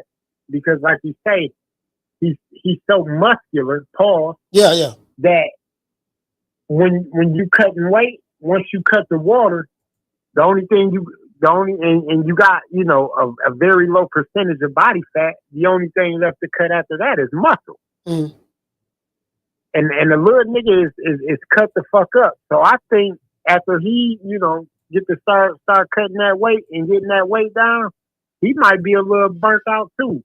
But we'll see when the fight happen, man. I wasn't gonna order that Jake Paul card, but once they told me Mama Hofield's son was coming out, I said, okay, I gotta see this shit because these bitch ass niggas been talking a whole lot of shit. Boy, listen, man. Listen. At this point, somebody whooped it. Let's get this over with. We know his kid ain't that good. His daddy, his mama, Shim, she bumping her gums again, busting her, popping her pussy. You know what I mean? She bumping her gums, popping her pussy. She doing a little too much. She going everywhere. Mill City doing all. She gonna go to the Boston boys, and then you know, Ness ask good questions. So she go to the Boston boys, you know, or he may let Tone get him, and we got to hear all these Superman stories about him catching bullets with his teeth. Yeah, we beat Tank up in sparring. We beat Shakur. You know, we made Devin Haney do the stanky leg. You know, we got to hear all this stuff. I said, how come you did all this in sparring, but then when you fight, we don't see none of these things that you said you did to Tank, that you said that you did to Dev, that you said you did to Shakur. We don't see none of that in the fights, in the real fights, but you do it all in sparring. Yeah. Say all that lunging in and headbutting and cutting yourself all open and shit. Yeah. That's all we ever see in the real fight. Yeah. Thanks. But that's my call, Coach. I appreciate you, my nigga. Hey, man, shout out to Mason, man. Yeah, motherfucker be telling, you know, yeah, man, what you think we did to Tank? I don't know what you did to Tank, but when you fought doggone Renee drop you. Now, that is a part of boxing. I do get that. But this is the problem. See, when you come to me and you telling me your son is did all this crazy stuff. You know, yeah, he did a 360, 360 Superman uppercut. Dude ain't even see it. He did what? Hey, shout out, listen, shout out to Herb Winston. He say salute, Coach. Yeah, man, shout out to New York. You get what I'm saying? I gotta hear all this stuff. You telling me about all the stuff you did in sparring. How come I haven't seen it in the ring? You get what I'm saying? Like, y'all don't ask yourself that question? All right, I get it. And there's nobody, and you the only one saying this. There's no witnesses to the ass whoopings you said you gave other fighters. There are no witnesses. Ain't nobody seen this shit. Nobody. What do you think we did to Abdullah Mason? They know we did. They have the tape. They know what we did to Abdullah Mason. Listen to Mama Hofiled. Mama Hofiled, boy.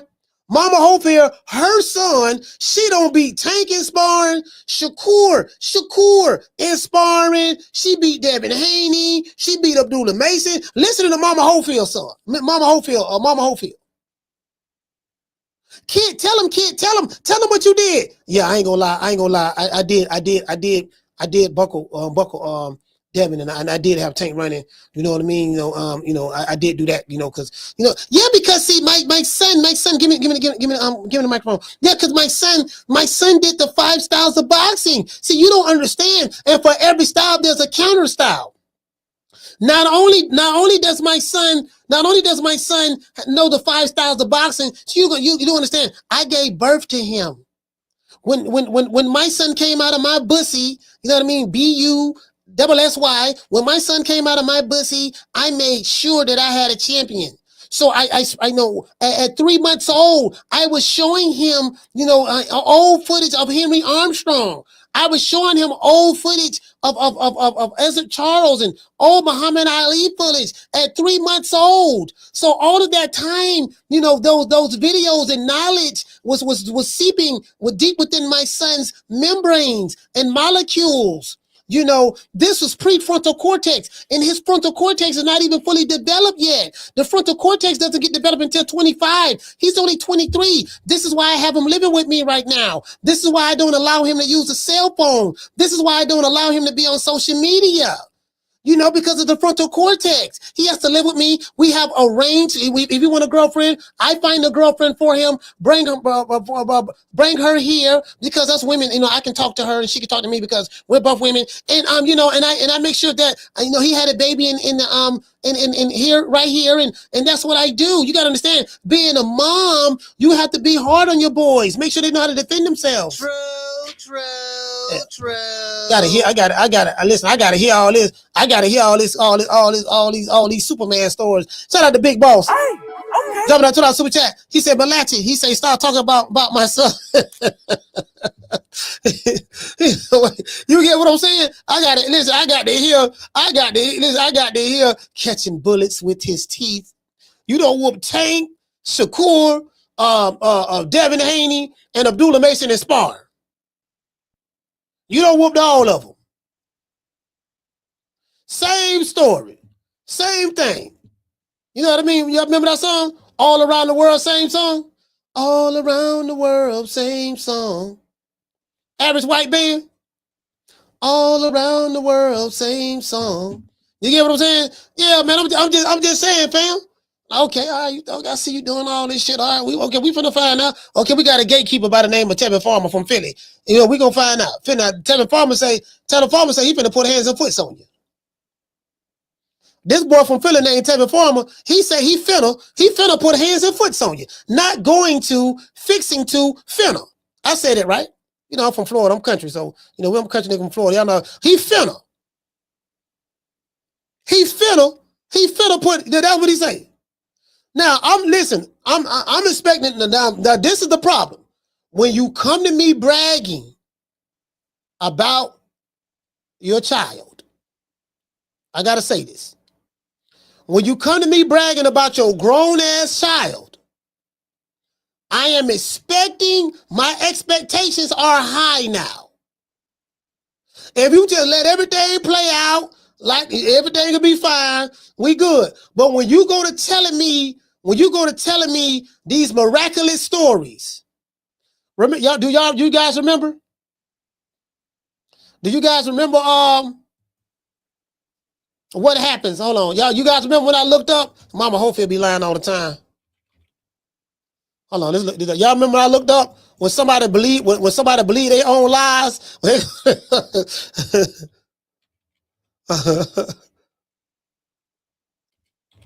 Oh, let's look it up. I forgot what they said.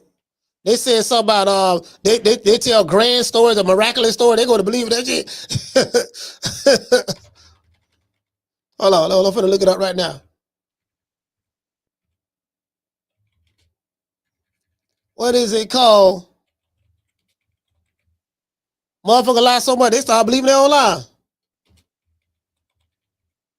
Yeah, believes their own lie. This is it right here. I had to Google it right quick. Motherfucker, got to hear. Hold on, we got to pull this up. Let's pull this up right quick.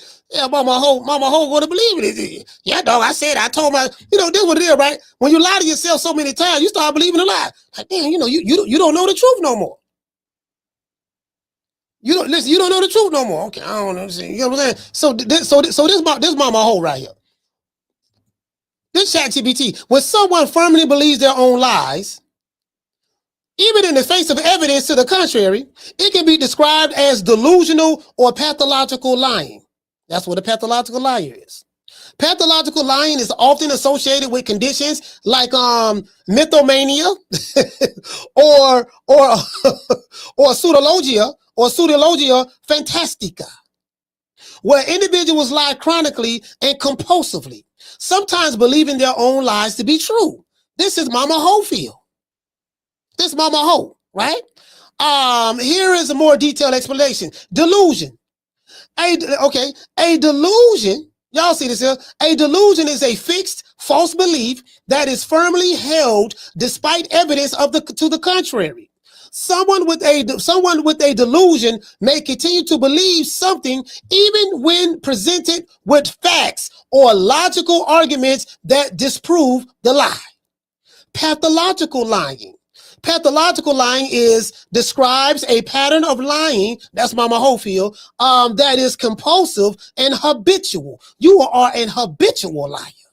If you ever did time in prison before, the state has something called an habitual offender. An habitual offender is someone that constantly stepping over boundaries. You know what, dog, you just keep breaking the law.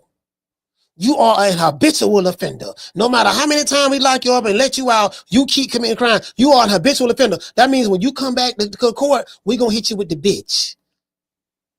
The bitch is what we call short for habitual offender. That means that we're going to double your sentence. The sentence, you score out the 10 years, but we're going to hit you with the habitual offender act.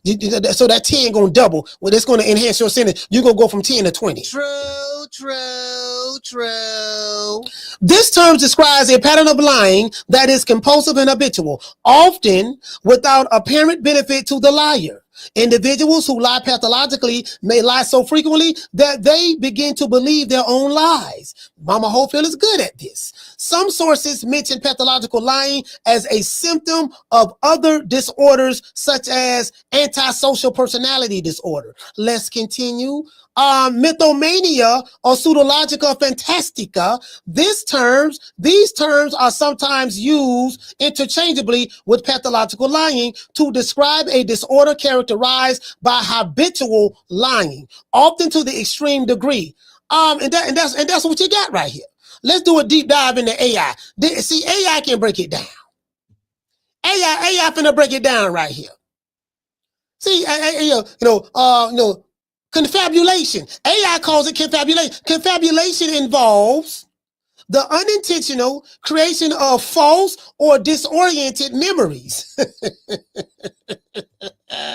often to fill gaps, in memory or to make sense of confusing situations.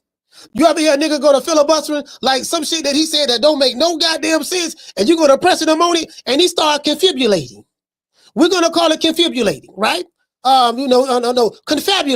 Confabulation, right? Involves unintentional creation of false or distorted memories. Shit, they're just making shit up.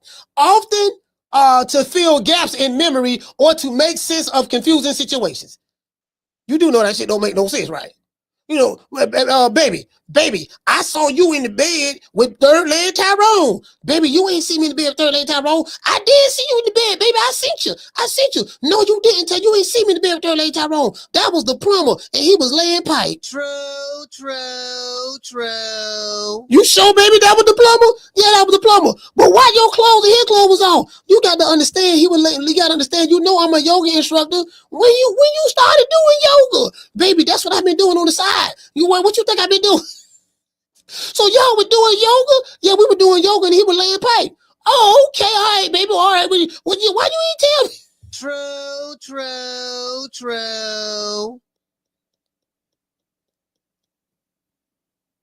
Confabulation. All right. Unlike deliberate lying, individuals who confabulate are typically unaware that their memories are inaccurate. See, the memories are inaccurate. See, they are unaware that the memories are inaccurate and genuinely believe what they are saying. Like, how this nigga able to tell his lie with a straight face? Like, he really believe this shit. Illusory truth effect. This demonstrates how repeated exposure to a false statement can increase its perceived truthfulness. Meaning, if you hear that lie so many times, you start believing that shit to be true. Even if the individual initially knows it to be false. In the context of believing one's own lies, the illusory truth effect suggests that repeatedly telling a lie can make it feel more familiar, therefore more believable, even to the liars themselves. You can't make this up. True. So anytime you see Mama Hofiled on any platform, that's what she does. She really believed this here. When she say her son would beat Tank up in sparring, she really believed that. When she say she beat up Devin Haney and Shakur in sparring, she really believed that. When she say she beat Abdullah Mason in sparring, she really believed that. Literally. That's why when you watch, anytime she lying, she can do it with a straight face. Now you can pick up on, I can pick up when she lying. Okay, this bitch lying, this bitch lying right here. Yeah, this whore is lying again. Mama Ho lying again. Mama Ho. You get what I'm saying? Nickname Mama Ho. You know, that we gonna call her Mama Ho. We gotta call her Mama Ho. You get what I'm saying? So and again, I don't want to throw anybody under the bus. And it's not easy being a boxing mom. To be a boxing mom in boxing, around all of these men. You got men like Bill Haney, Oscar De La Hoya. Someone question that. I think he go both ways. Bernard Hopkins, Bob Arum. You get what I'm saying? And then you going on these masculine boxing shows like Mill City, like the Boxing Boys. You're going on different boxing shows, and you get what I'm saying? So, it's not, you're going around all these different men giving interviews, and you're the only woman, you're the only boxing mom in the business, and you get what I'm saying? So, you gotta try to overcompensate, True. Yeah, Mama Ho, you get what I'm saying? So, listen, the 5 styles of boxing. All that 5-style stuff, I want to know, like Joe, if you can do this. Oh, pussy ass nigga, what's going on, boy? I'm telling you, boy, I'm knock your fuck ass out, boy. Blow for blow, pound for pound, nigga. I got the title, nigga. I'm telling you, boy, I'm finna knock one of you what kind of niggas out. Nigga, I got these hands, nigga. I'm throwing them paws at that nigga, finna knock your ass down again, nigga. Get your ass back up, nigga. Don't run, nigga. I'm telling you, boy, I want all the smoke. Nigga, I'm throwing them paws, nigga. I'm putting them hands on you, nigga. I told you what I'm gonna do to you, nigga. Catch you with the check left hook, nigga. Check left hook, nigga. I told you, boy, pound for pound, nigga. I'm the best. This more action than any Devin Haney fight. Put these paws on you, nigga. I told you, I got your back up, nigga. I got your back up. Nigga, watch that check left foot, knock your ass down again, nigga. I'm telling you, boy, it is what it is, nigga. I'm gonna make it do what it do. I'm telling you, boy, we ain't even playing over here, boy. Yeah, man, nigga, listen, hey, listen, shout out to Mr. Ruben Allen, shout out to Took His Manhood. Oh my God. Oh, what the fuck? Hold on, what kind of name this is? Hey, shout out the brother, hey, this in the other chat. Took His Manhood. Who is it? This is a picture, what is it? A picture of BF? Oh, somebody, this is a picture of BF. Oh, this is bad. Oh, man, why you did that, fam? Why you did that? Now you gonna have that man over here cussing me out. Y'all know BF don't cuss me out. I don't have the entire LDBC say, yeah, if we see that nigga, we gonna slap him. We gonna do this. We gonna do that. I'm trying to tell you, dog. I'm like, look, I don't back up off you, but I don't left y'all alone, fam. Man. I don't want the war already. I don't want the war. So it is what it is. You know what I mean? I don't want 100-0.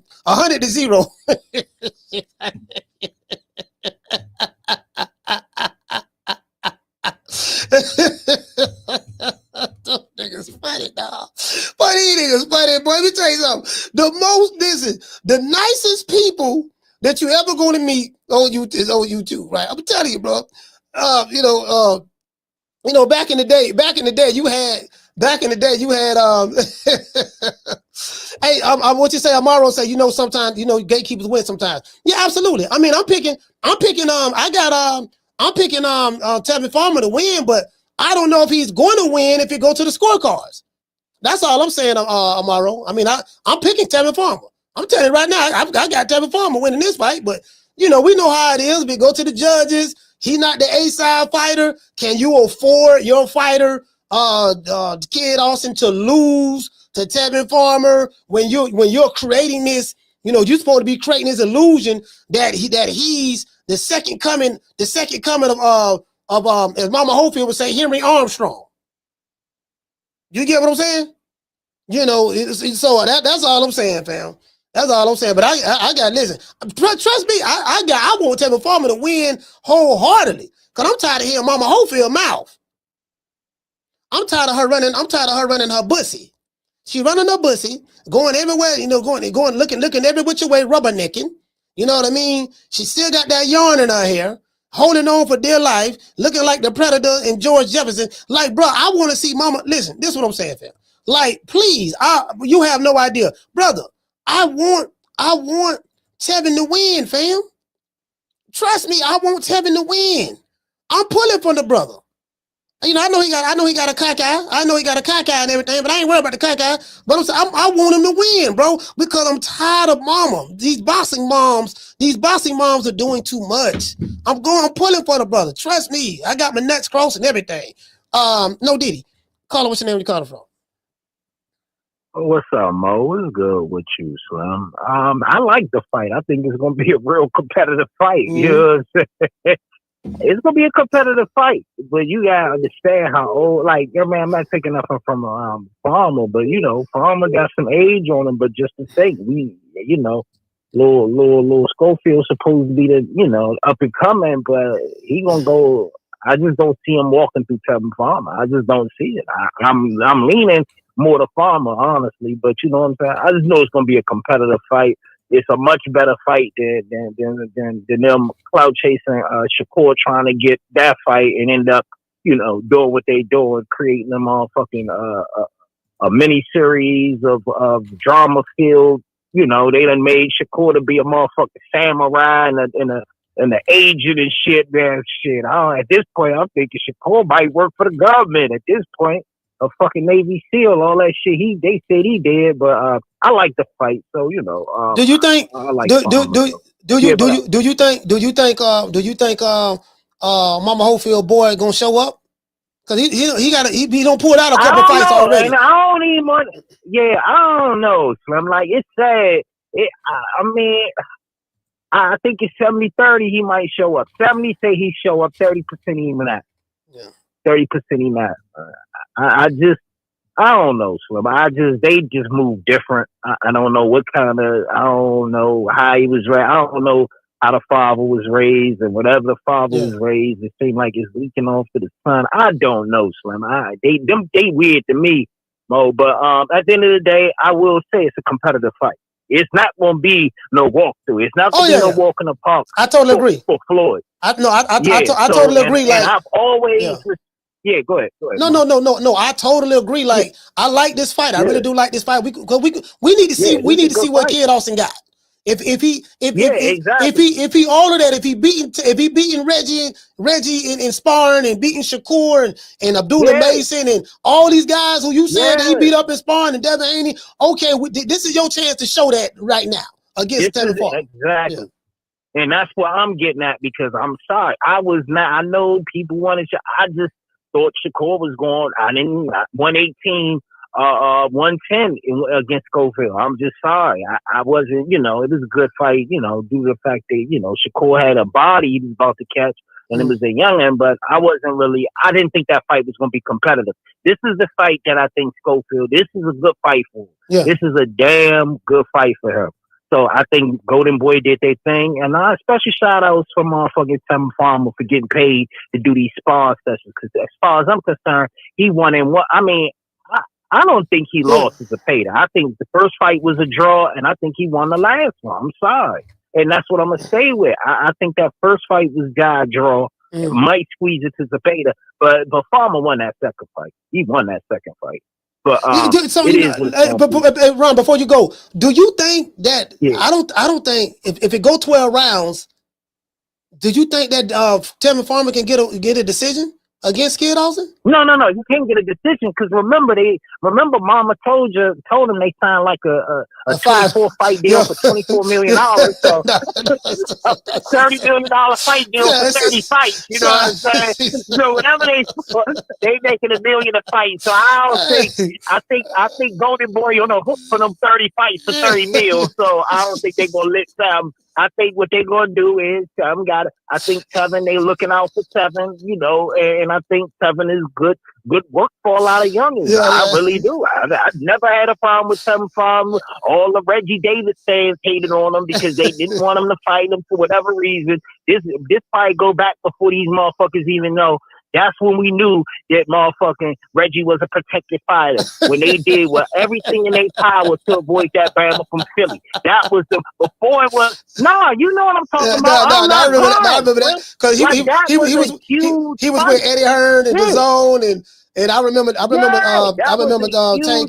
tanking. They had a face off one time in the spots. Before that even happened, that was one of the reasons Tevin Ben was chasing Reggie. That's one of the reasons why Eddie got Tevin. It was like, all right, we can get, because, Eddie always wanted to be in the Reggie Davis business because, he fell for it. But now he see the thing ain't like that for real. But, he was like, if we can sign Tevin, give Reggie $7 million, he got to come over here and DAZN the fight. The fuck if he did? Hell no. I'm going to stay on the Showtime, fight my $1.5 million. Fuck that. That's what he did. And so it is what it is, man. Like, that's when I knew that this motherfucker was, he was a fraud, man. That's when I knew he was a fraud. But that was a good hood fight for us, but that shit ain't never happened. Another fight that the hood wanted, and that motherfucker from Baltimore didn't deliver. He did another fight that the real ones wanted, and he didn't deliver. But I let y'all take all the pom-poms y'all want. But I like that Tevin and Floyd fight. That's a damn good fight, Slim. That's going to be a good fight. But that's all I got for you, bro. Hey,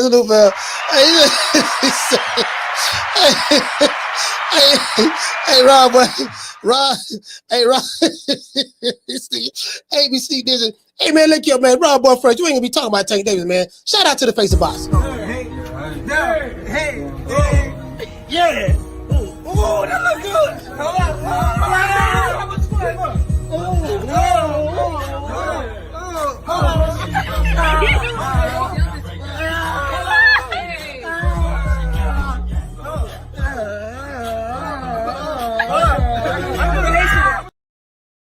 Hey, listen, I'm gonna be honest with you now. Now I gotta be objective. Now, if I'm on my Hofield, if she do her job good, if she really want to piss Tevin Farmer off, she gotta talk about Tevin Farmer. We gotta address the elephant in the room. She gotta talk about Tevin Farmer eye. That's what she gotta do. She gotta be like, look, stop, look. So what? Floyd, who is he talking to? Is he talking to me or are you talking to Floyd? Floyd, listen, this thing right here, he can talk to both of us at the same time. Okay, wait a minute, right? Wait a minute. You got one of those. You got if I'm Carl, hold on. If I'm Mama Hofiled, now I think this would be a bad thing to do because you don't want to piss Tevin Farmer off. You don't want to piss him off now because you say something bad about his guy, you say something about that cock eye, you say something about that eye now. You get what I'm saying? That you probably gonna get the ass whoop if you do that. You know what I mean? So, but if I'm Mama Hofiled, if you really want to sell this fight, when you go to the press conference, you have all eye jokes. You know what I mean? I know you're not talking about me. You know what I mean? I forgot. I don't want to go 12 rounds with you. I plan on beating you up like I did Shakur in sparring. I don't know what you're talking about. I don't have time for this. I want to be left alone. if I'm on the whole field, I come up with 1,000 eye jokes. I'll be like, Carla, what's your name? You call it from? What's up, Coach? It's Jerry from Baltimore. Hey, what's going on, Jerry? That motherfucker's eye, dog. I mean, it's hard not to say something about it. That eye is all over the fucking plate. That shit looks crazy to me. And it shines a light on the pre-fight physicals. You can see it's something that's fucked up with his eye. You could clearly, you don't need, you know what I mean? You don't need something neurologically is not fucking quite right there. And the fact that they let him fight. I'm gonna say this about Tevin. I got Tevin. Tevin. In his last fight, Tevin can fight. A tough fucking dude. He can fight, man. No, Tevin can fight. He was injured in that fight. He got a little bit brutalized. Who was it? Zepeda that he fought? Yeah, he fought Zepeda twice. I felt like he got a little bit brutalized, but he fucking hung so tough. And he's dangerous. He can punch. And even when it looks like he's done, he's fucking dangerous. So he's my kind of fighter. I like him. I'm rooting for him. Yeah. I don't know if he can beat this Kid Austin. There's going to be a big fight for Kid Austin to show if he can really be tested and get by. Mm-hmm. If he does Farmer off, if he does him off, we're going to have to start taking a closer look at Kid Austin. What I've seen of him, I like. He's an aggressive, two-fisted puncher. He's super athletic. He's made some funky moves recently. I will admit that. Yeah. But in the ring, I like a lot of what I see with him. He's a player, I think. Yeah. But this is a good fight for him, huh? Man, Tevin Farmer, man, there ain't gonna be no easy win right there, boy. Tevin Farmer. Well, listen, he hasn't been stopped, and he's been in close fights. He's been in close fights with Raymond Mutathala, even though he lost unanimous decision, but he wasn't getting blown out the water like that. And the William Cepeda, like, bro, like, you know, like anybody else, the type of person William Cepeda was coming with, he could have, he known what to stop the person. Raymond Mutathala is known for stopping people. That dude don't get stopped. Yeah. So, and I'm like, and he keep the fight competitive. So I'm like, man, this is going to show us if Kid Austin is everything his mama say he is. That's what we're gonna find out. Yeah, exactly. If he's about what it looks like he might be, this is the fight to show it. And that doesn't mean he has to go out there and be dominant beyond a reasonable expectation. You know, because like we're saying, Farmer is no easy out. He's just not fucked up eye or not, you know, or not. Yeah. You know, eye all over the place don't matter. This guy got a lot of fight in him based off his most recent performances and even in his career. He's a dog. So this is a good matchup for both of them. You know what I mean? If Farmer is about a resurgence in his career, he'll beat this youngin. If not, then the youngin will beat him, and on we go. But thanks for the time, Coach. All right, salute, fam. I got Farmer. Me personally, I just think Farmer, and then too, Farmer has been in the ring with way better competition than Kid Austin. So I don't think there's nothing he's going to bring to the table that he hasn't seen before as it relates to that. However, as I said, you know, the kid likes to do a whole lot of unnecessary switching. I'm gonna do this, I'm gonna do that, and he's like, dude, like, you know, you're doing too much. And he's been on the Golden Boy diet. Let's be fair. He's been on the Golden Boy diet. He's been on the Golden Boy diet, and you get what I'm saying? So he's been on that Golden, you know, now Golden Boy, they ain't got nothing but cherries over there. He ain't been fighting nobody.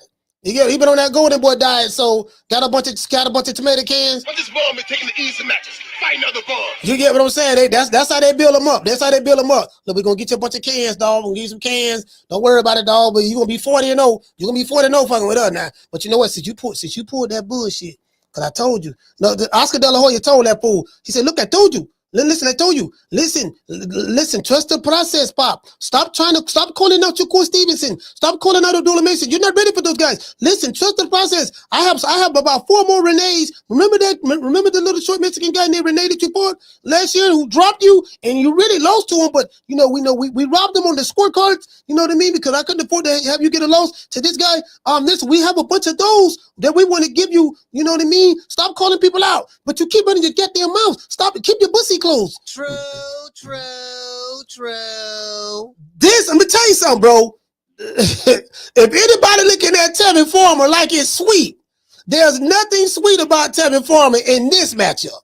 I'm telling you, there's nothing sweet about Tevin Farmer, bro. Like, hold on. I'm like, y'all gonna be looking like, yeah, man, coach. I'm telling you, bro, this shit ain't. But this ain't gonna be no easy win for Cletus now.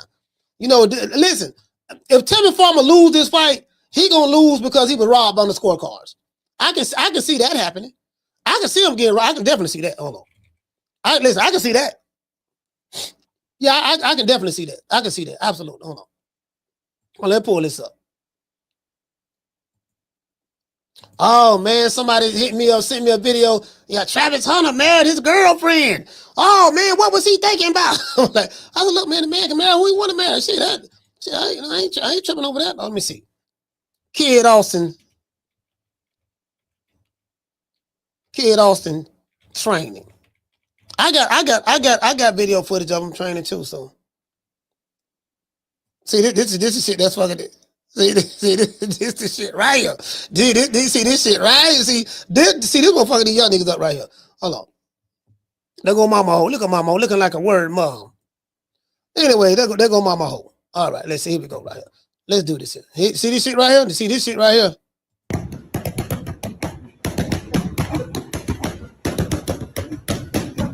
Woo! You hear that there, boy? Now, what my credit?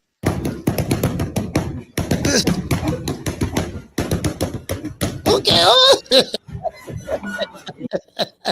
See, this shit be through. Ooh, I tell you, boy. Ooh, boy, I tell you. Boy, I don't know what Tevin Farmer. Is Tevin Farmer ready for that? Is Tevin Farmer ready for that? I'm just saying, is he ready for that? I don't know now. Hold on. Oh no, hold on. Is he ready? See, I'm gonna show y'all something. See, this is the Robert Garcia Boxing Academy in San Antonio. I was there.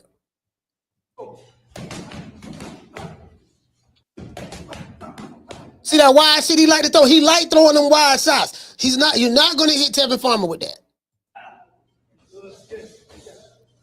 Telegraph, he gonna telegraph the wide shot. See that's because he got all those muscles. See, he a big strong kid now. He's a strong kid. Powerful legs, strong upper body. But bro,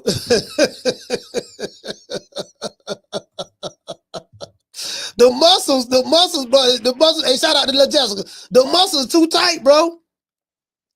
Listen, bro, when you in there, listen, it's gonna be a skinny nigga. It's gonna be a skinny nigga beat the shit out of him. Like, yeah, dog. Yeah, you got all the muscles, dog. That shit couldn't help you, dog. You got all the muscles, fam. I'm trying to tell you, bro. Too many goddamn muscles. Like Trey Songz say, very stiff and robotic. Facts. True. Yeah. True. Yeah. You know what I mean? And he doesn't work off the jab. He don't listen, Trey. He don't work off the jab. No fluidity at all. He say pause. No fluidity. You know, that's because he got all the muscles, bro. You gotta be relaxed. Like the type of style, like the way Tevin Farmer fights. Shout out to Green Eyes P. Hey, okay. Dropping on 2 pounds. She said one eye looking at you. Say the other looking for you. You get what I'm saying though? Like she like this what I see. Real tight. Because he's focusing on throwing all power shots. She does that if you watch him when he turn this on. Oh, they got one of my videos. This one I was in San Antonio. This at the Davis Training Complex. Yeah. You get what I'm saying? All right. Yeah, I'm like, we ain't seeing no doggone oh, this Ness right here. Ness was here. This Ness right here. Say the Boston voice. You know what I mean? Like, you know what I mean? I'm like, hey, bro, let me tell you something, bro. Hey, you better be ready. Better be ready, goddamn it. Better be ready, goddamn it. Tevin Farmer coming to fight. He gonna say, then guess what? Guess what? If he win, if Tevin Farmer win, I can see Tevin Farmer jabbing him. Bam! Yeah, nigga, what you say about my eye? Bam! I see pretty good, huh? Bam! Okay, hold on. I'm looking that way. Bam! I can see Tevin Farmer throwing ass. Tevin Farmer gonna be, yeah, so, see, kid, see, that, see, it can backfire. Kid thinking that he ain't looking at him. No, what's going on? How you got hit with that punch? You know, why did you move over there to the left? He said, no, dad, he was looking that way. So I thought that was a good lane for me to land the punch. No, son, you was looking at the wrong eye. You got to look at the other eye. It's the other eye. True. That's how he knocked you out. I told you we train for this. You know, you got to have one style. Listen, I showed you the 5 styles of boxing. You have to do 2 styles at the same time. Have the Henry Armstrong style, occupying the left eye, and have the Cassius Clay style occupying the right eye. Come on, I showed you this. It was remember we were watching Dragon Ball Z. Yeah, Dad. I mean, yeah, Mom. And remember when when Goku and Vegeta did the fusion technique? Yeah, Mom. Yeah, I was trying to show you that. I want you to use the fusing technique. The fusion. Fuse Henry Armstrong with a young Muhammad Ali, which was Cassius Clay, and I'm telling you, you will be able to confuse him. True. Bro. Hey, let me tell you something. Bro, I'm gonna tell you another reason why I'm picking Farmer to win. I think he got a better corner. I think Tevin Farmer have a better corner. Facts. Like who you gonna trust in the line of fire? You know, in your corner to train you. Who you gonna trust in the line of fire? Who you gonna trust in the line of fire? Mama Hofiled, Mama Ho, Mama Ho, Mama Ho. Hey, you know what? I give anything. I give anything just to get Ness. Ness won't do it because he's professional. He ain't like me. But Ness, when you get it back on the show, just ask him this here. Call him Mama Ho. See what he say. Mama Ho, Coach Malachi told me to tell you.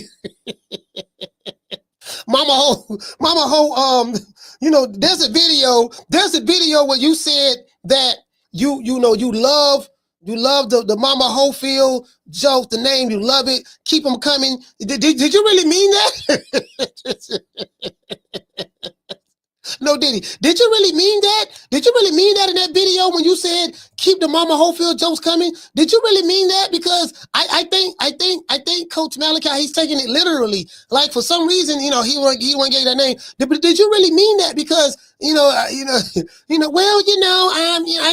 I'm just, next question. Don't ask me that. Don't. We're here to ask real boxing questions. Ask me a boxing question. Stop asking me those silly questions. I don't play like that. Well, you the one brought it up in the other video. So since you brought it up, we're trying to figure out, did you really mean that? You know what I mean? Again, a next question. Stop asking me silly questions. I'm going to end this interview. Well, you know what? I really didn't want to interview you. I'm trying to interview your son. So if you want to interview, fine. If you want to end the interview, fine. But we're really here to interview the son. Well, you don't need to interview my son. You don't need to interview my son because if you can't talk to me, why are you popping your neck like that? You know I should be popping her neck. She be doing this right here, like. She be doing it. I'm like, okay, then she popping on deck again. I say, God damn, boy. I'm like playing with her hair. I heard, I haven't seen the video yet. I heard the last video when she was on Mill City. They say she was playing with her hair. True. They say she was playing with her hair again, playing with her weave. I said, oh goddamn, there she go playing. They say she was twirling her hair. And again, I don't care what anyone says about, like we didn't get this far listening to negativity. We didn't get this way. When I stayed in the home, when me and my son was homeless, you get what I'm saying? I had to do what I had to do as a mother. Sometimes I had to get out there on the track and make some money, for my son. I had to do what I had to do, you know what I mean? But I kept my bussy clean. So, we had to do and that's just the way it works. True. Let's give everybody a round of applause. Man, this nigga here, man. Yeah, Mama Ho, man. Yeah, I ain't gonna say a lie to you, dog. I'm betting. I'm listening. Again, I'm not gonna bet no money on this. Let me tell you why I ain't gonna bet no money on this. I don't trust the judges. I don't trust Oscar. And Ron Boyfriend said something, Farmer, he ain't gonna knock. He's not gonna knock out Kid off. So we know that. So they probably told him, listen, son. Yes, Mom. Son, listen to me. I spoke to Oscar and Bernard. Bernard who? Bernard Hopkins, Bernard. I spoke to Oscar and Bernard, and they told me all you have to do is make it to 12 rounds, okay? And this guy, he's old, he's washed up. And you remember, you got the 5 styles. You're Henry Armstrong. You're Cassius Clay. You're Muhammad Ali. You're Ezra Charles. You're Nicolino Loche. You're all of those guys wrapped into one with a little bit of Floyd Mayweather. Why do you think I named you Floyd? My name is Floyd, Florida, you know what I mean? Florida, you know what I mean? Mama Ho, you know what I mean? But, why do you think I named you that? Because you did these different styles. Do you remember when you were 3 months old, I used to show you fight film? Yeah, I think I remember that.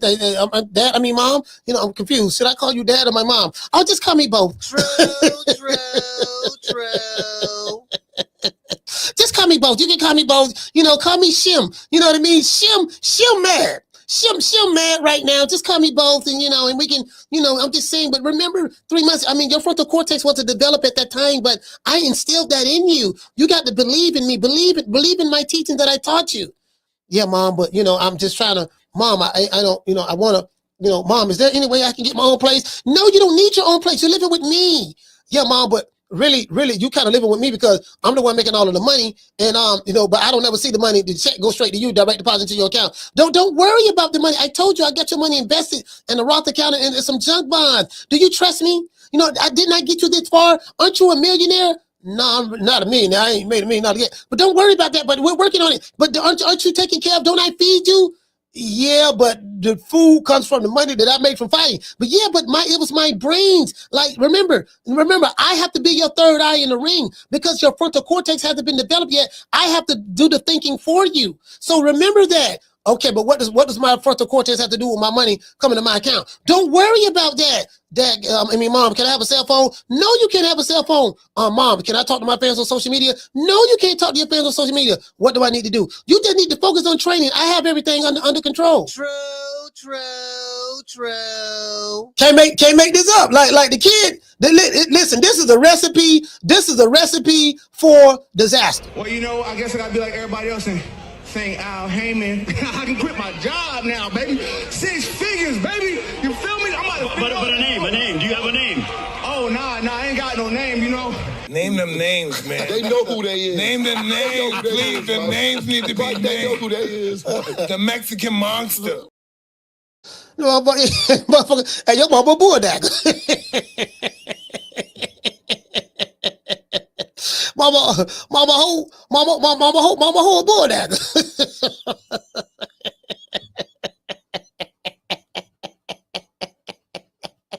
I can't fucking win. You get what I'm saying? Yeah, well. Last call. This is the last call. It's the last call. I'll call on stereo. You calling from? Coach, what's good, man? I'm feeling by Ali. Ali, talk to me, brother. How you feel, man? Man, I'm feeling good. Coach, hey, salute to the chat, man. I got something on my mind, Coach, and I need you to help me with it, man. What's that? So, and follow me on this. So let's take for instance Bill Haney. All right, Bill Haney, boxing dad, pretty much, nigga done went out here and pimp, nigga done been in the street, nigga done been to prison. And, and shout out to, no disrespect, I didn't been in jail. So this is no different, so felons and shit, but he's now leading a career. Go ahead. My bad. No, that was my fault. Go ahead. Oh, okay, yeah. Now he's not leading the career of Devin Haney, all right, world-class boxer. Same situation with Mama Hofiled. All right, this nigga has been on the street, whatever life he lives. My question is, and my issue is, what have where have they accumulated boxing knowledge to be a trainer? Who have they been under? Where have they learned the boxing craft from to be able to say they are leading the careers of these young men? Because it kind of disturbed me, Coach, when you asked Bill what he did in reference to Devin's career. His response was utility man. You remember that, right? Utility man, yep. And I tried to get him to be more. I tried to get him to be more specific, and he wouldn't. What the fuck is that? You know what I'm saying? Like, to me, it's like you playing with boxing is a blood sport. You feel what I'm saying? And to me, it just looks like you playing with these boys' lives, and it's pimping. And, I was real reserved in coming to that judgment, Coach, because I understand these are these boys' fathers, these are their sons, and I'm not going to ever question a man's, love for his son. But it's just looking like this is a money grab for these niggas, man, and it's making me feel a way about it, because when I think about a trainer, a dude that's training somebody, man, you in the gym with this fighter.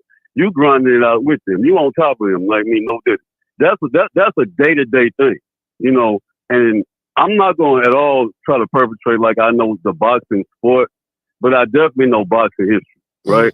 And when you look at the trainers, man, of great fighters, man, they didn't resemble none of this monkey shit these brothers are doing. No. And it's just, to me, a disservice to these fighters. So I just want to get your opinion on that and opinion on the chat on that. That's something that's been on my mind. I just want to put that out there. All right, shout out to Ali, man. Ali, ATL, stand up. Yeah, I think Bill started out training Devin I don't want to say himself. Like he was kind of like more of an executive producer or a producer. Like a Quincy Jones, he wasn't the one that actually played the instruments, but he got all the producers together, gave them a project, gave them an assignment, and told them how he wanted things to be done. And Rod Temperton came in, and James Ingram came in, and one of the brothers from the Brothers Johnson came in and we used to do the slap bass and stuff like that. He get all of the people together. So I think Bill Haney learned from just being around other trainers. You know, his claim to fame from a notoriety standpoint was getting the cosign of Devin Haney. I mean, of Floyd Mayweather Sr. That was Devin Haney's claim to fame by being in the gym and stuff like that. So I really don't know what Bill does because Bill doesn't define what he does. He just say that, like he said, he was the maintenance man. Yeah, I'm the maintenance man. So when you look up what a maintenance man does, you know what I mean. Matter of fact, we look up what a maintenance man does. You know what I mean. It's kind of like it is what it is. It is what it is. Hold on. So I want to get the proper definition of it. So maintenance man, let's look this up right quick before we go. Bill Haney said he the maintenance man. I asked him what he did.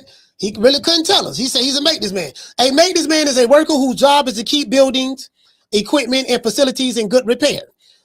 They perform a variety of tasks to ensure that everything is functioning properly, including routine checks, repairs, and sometimes even installations of equipment. So if I were to relate what Bill Haney said he was to boxing, according to what the definition of what a maintenance man is, he's a worker, so his job is to keep everything in order. It says here that a maintenance man is a worker whose job is to keep buildings, equipment, and facilities in good repair. So in this case, the buildings, the facilities, the equipment, that would be Devin Haney. He will make sure that Devin Haney is in good repair. He will make sure that Devin Haney, Bill perform a variety of tasks to ensure that everything is functioning properly. He's going to ensure that the trainer who they hired is doing their job correctly. He's going to ensure that the training camp is going fine. He's going to ensure that Devin Haney is not distracted. He's focused. You know what I mean? He's going to do routine checks on what the game plan is. They're going to put a game plan together. If he's injured, are there any repairs, anything that need to be done? Do you get what I'm saying? So this is what he's saying he does. He's kind of like, you get what I'm saying? That's me trying to relate the definition of what a maintenance man is to what Bill Haney said he was as it relates to Devin Haney's career. So, it is what it is, fam. But that was very vague. That was very vague. You get what I'm saying? Shout out to the 10 rounds of PYTs and Honeydews. See your eyes shine, she's my snow bunny, please. In the winter lights, so she's my sweet Dr. Free. Talk to my nose, this love has got it so raw. Make you go stepping out, grip out of control. Turn it up. It's me against the light. Snow bunny. Moving on the bar. Everything's alright. Got that smooth soul feel. No, that's next to the law. With my snow bunny love. Been party by the night. See your eyes. Yeah, man. Shout out to everybody, man. It is what it is, man. Hold on. I just ran across another definition. Maintenance man. Utility man. Utility man. I think Bill said he was this. Did he say maintenance man or utility man? I think he said utility. Yeah, you know what? Maintenance man. All right. I think he might have said utility man. A utility man is a worker who can be assigned to various tasks and positions as needed, essentially a jack of all trades. So let's just take the root word of this whole thing. Utility man if that's what Bill Haney, I don't know if he said maintenance man or utility man. I don't know which one it was. But if he said utility man, he's the jack of all trades, master of nothing. You ever heard that old saying, Ali? Jack of all trades, master of nothing. You know, he's a jack of all trades. He do it all. You know what I mean? In baseball, a utility player is a player who can play multiple positions competently, often serving as a backup or replacement. So in other contexts, a utility man might be an actor who plays small roles, a handyman or a kitchen helper. So Bill Haney is saying he's the jack of all trades in Devin Haney's career. That's what he says he is. If he said make this man, I read that to you. But if he said he's a utility man, that's what it is. He's the jack of all trades, master of nothing. True.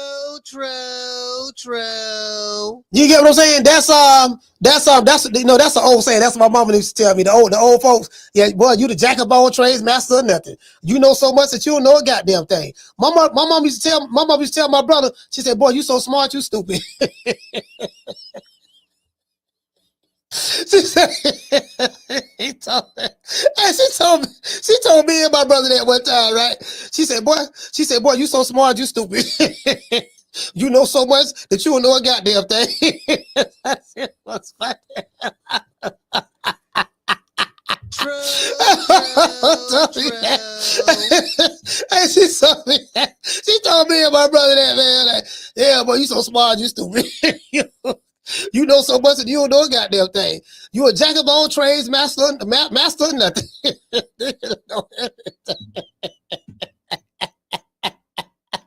And you know, I think it kind of showed. I think it kind of showed too. All jokes aside, with Bill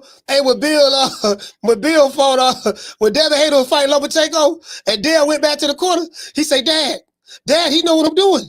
He figured me out. Dad, he know what I'm doing. Dad, he figured me out." Bill, what to do next? Bill ain't know what to say. Like, yo, no, you're doing good, son. You're doing good. You're doing good. You know, just keep doing the same thing. Just keep doing the same thing. Dad, I need some instructions. Dad, no, don't worry. I'm giving you the instructions. Dad, I'm giving you the instructions. Look, just keep doing the same thing. You're doing good. Give me the sponge. Let me put the water on his forehead. You're doing good, Dad. But he figured me out, Dad. I see the Matrix in there, Dad. It look like there's 3 of them in there. Yeah, don't worry about it, son. Don't worry about it. You're doing good. You're doing good, Dad. I need some instructions. True. Hey, that dog. Hey, man. Hey, Bill. What Bill say? Bill called with the maintenance man, utility man. Hey, shout out to Bill. But Mama Hofiled. Again, to answer Ali's question, Bill learned. I don't know exactly how many trainers he learned under, but he learned a lot from. I want to say Floyd Sr. Learned a lot from Floyd Sr. That's the one who he talks about a lot, and he works with a lot of different other trainers. And we know Bill Haney is the one that come up with the game plans for these fights because he said it. He the one come up with the game plans. So he's learning a lot. But Mama Hofiled, now that's a good question. Mama Hofiled, I don't know. Mama Hofiled, her son is working with different trainers in Robert Garcia, Boston Academy, stuff like that. Ronnie Shields is not even there. He's there when it's time for them to fight. But Ronnie Shields, he's just there for decoration purposes. Ronnie Shields very well is more than qualified to be the lead trainer, but Ronnie Shields is not even the lead trainer. Ain't that? Did you notice? You notice when anytime Kid Austin fights, you know his mom is the one that's doing all the talking. Ronnie Shields don't really say nothing. Don't say nothing at all. You get what I'm saying? So mom is the one. Now we're going to see what's up. We're going to see if everything is good, if we can make it do what it do. I'm going to give everybody a shout out after these messages.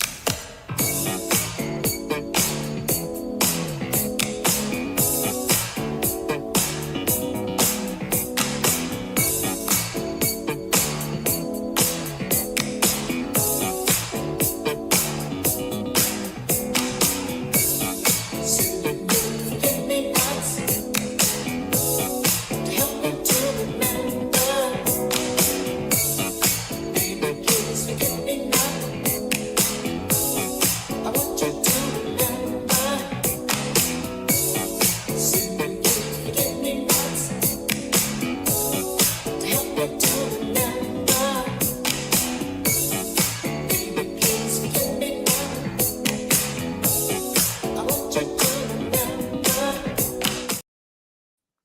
As y'all can see, I be clowning these niggas so much over here, but we ain't gonna don't never get that nigga no interview. I give 25 fucks, sir.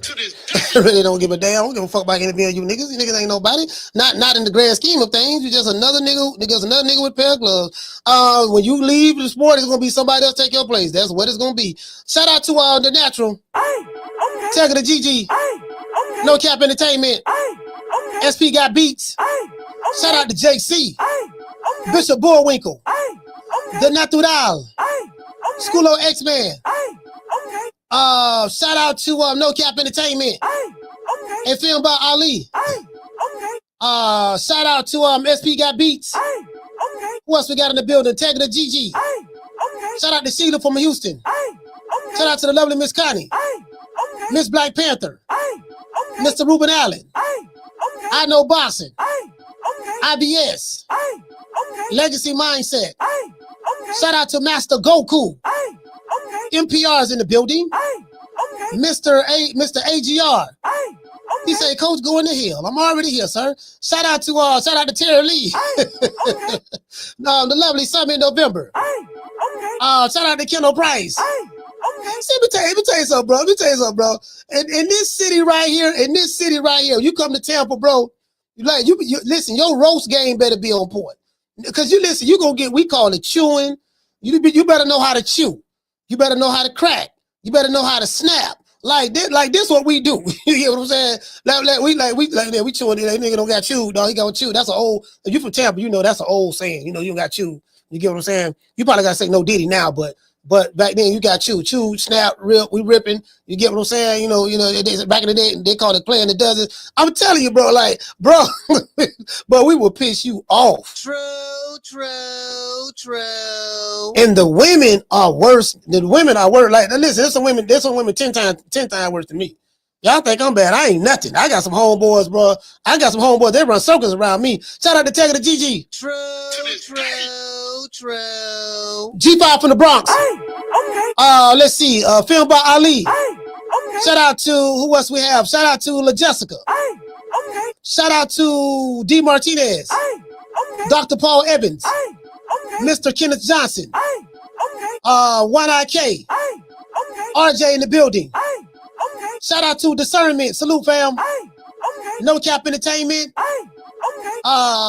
Bishop Bullwinkle in the building. Shout out to the Natural. Yeah, see, let me tell you something. See, these dudes ain't got no sense of humor. They be taking shit too serious. Shout out to Tony Montana. The lovely Miss Black Panther. Lord have mercy. Shout out to JC. Yeah, see, let me tell you something, fam. They be, you know what I'm saying, fam? Like, bro, they gotta know how to get it cracking. They can't get it cracking. They too serious. They too uptight. Hey, hold on. Do you guys remember? Let me see, can I show y'all this? Do you guys remember when I got a video dropping? I'm gonna let y'all drop. Do you guys remember when Mama Hofiled spoke about when her son was sparring Shakur? She said, I have a story to tell you. About tell him the time when Shakur punched you so hard in the body that you almost doo-dooed on yourself, and you had to fight the rest of the match. You had to fight the rest of the rounds with clenched butt cheeks. True. Y'all think I'm lying and making it up? Y'all think I'm lying and making it up? I'm gonna show you the video. I got it. I got that bitch saved right here. I got that bitch saved right here on one of my folders. I have a folder that says Mama Hofiled receipts, and it's a whole bunch of receipts out there, some dumbass shit that they said. I got that. I just haven't even shot the video yet. Listen, one thing y'all know about me is crazy and stuff sound that I say. When I say it, it's true. I got the receipts. When you see it, you're gonna be like, I can't believe he said that. Like, he literally said that. I catch you guys on the next one. You know my motto. Don't beat me there, beat me there. Peace. I'll let y'all. Man, I'm out of here, bro. Let's go. Man, I'm out of here, bro. Let's go.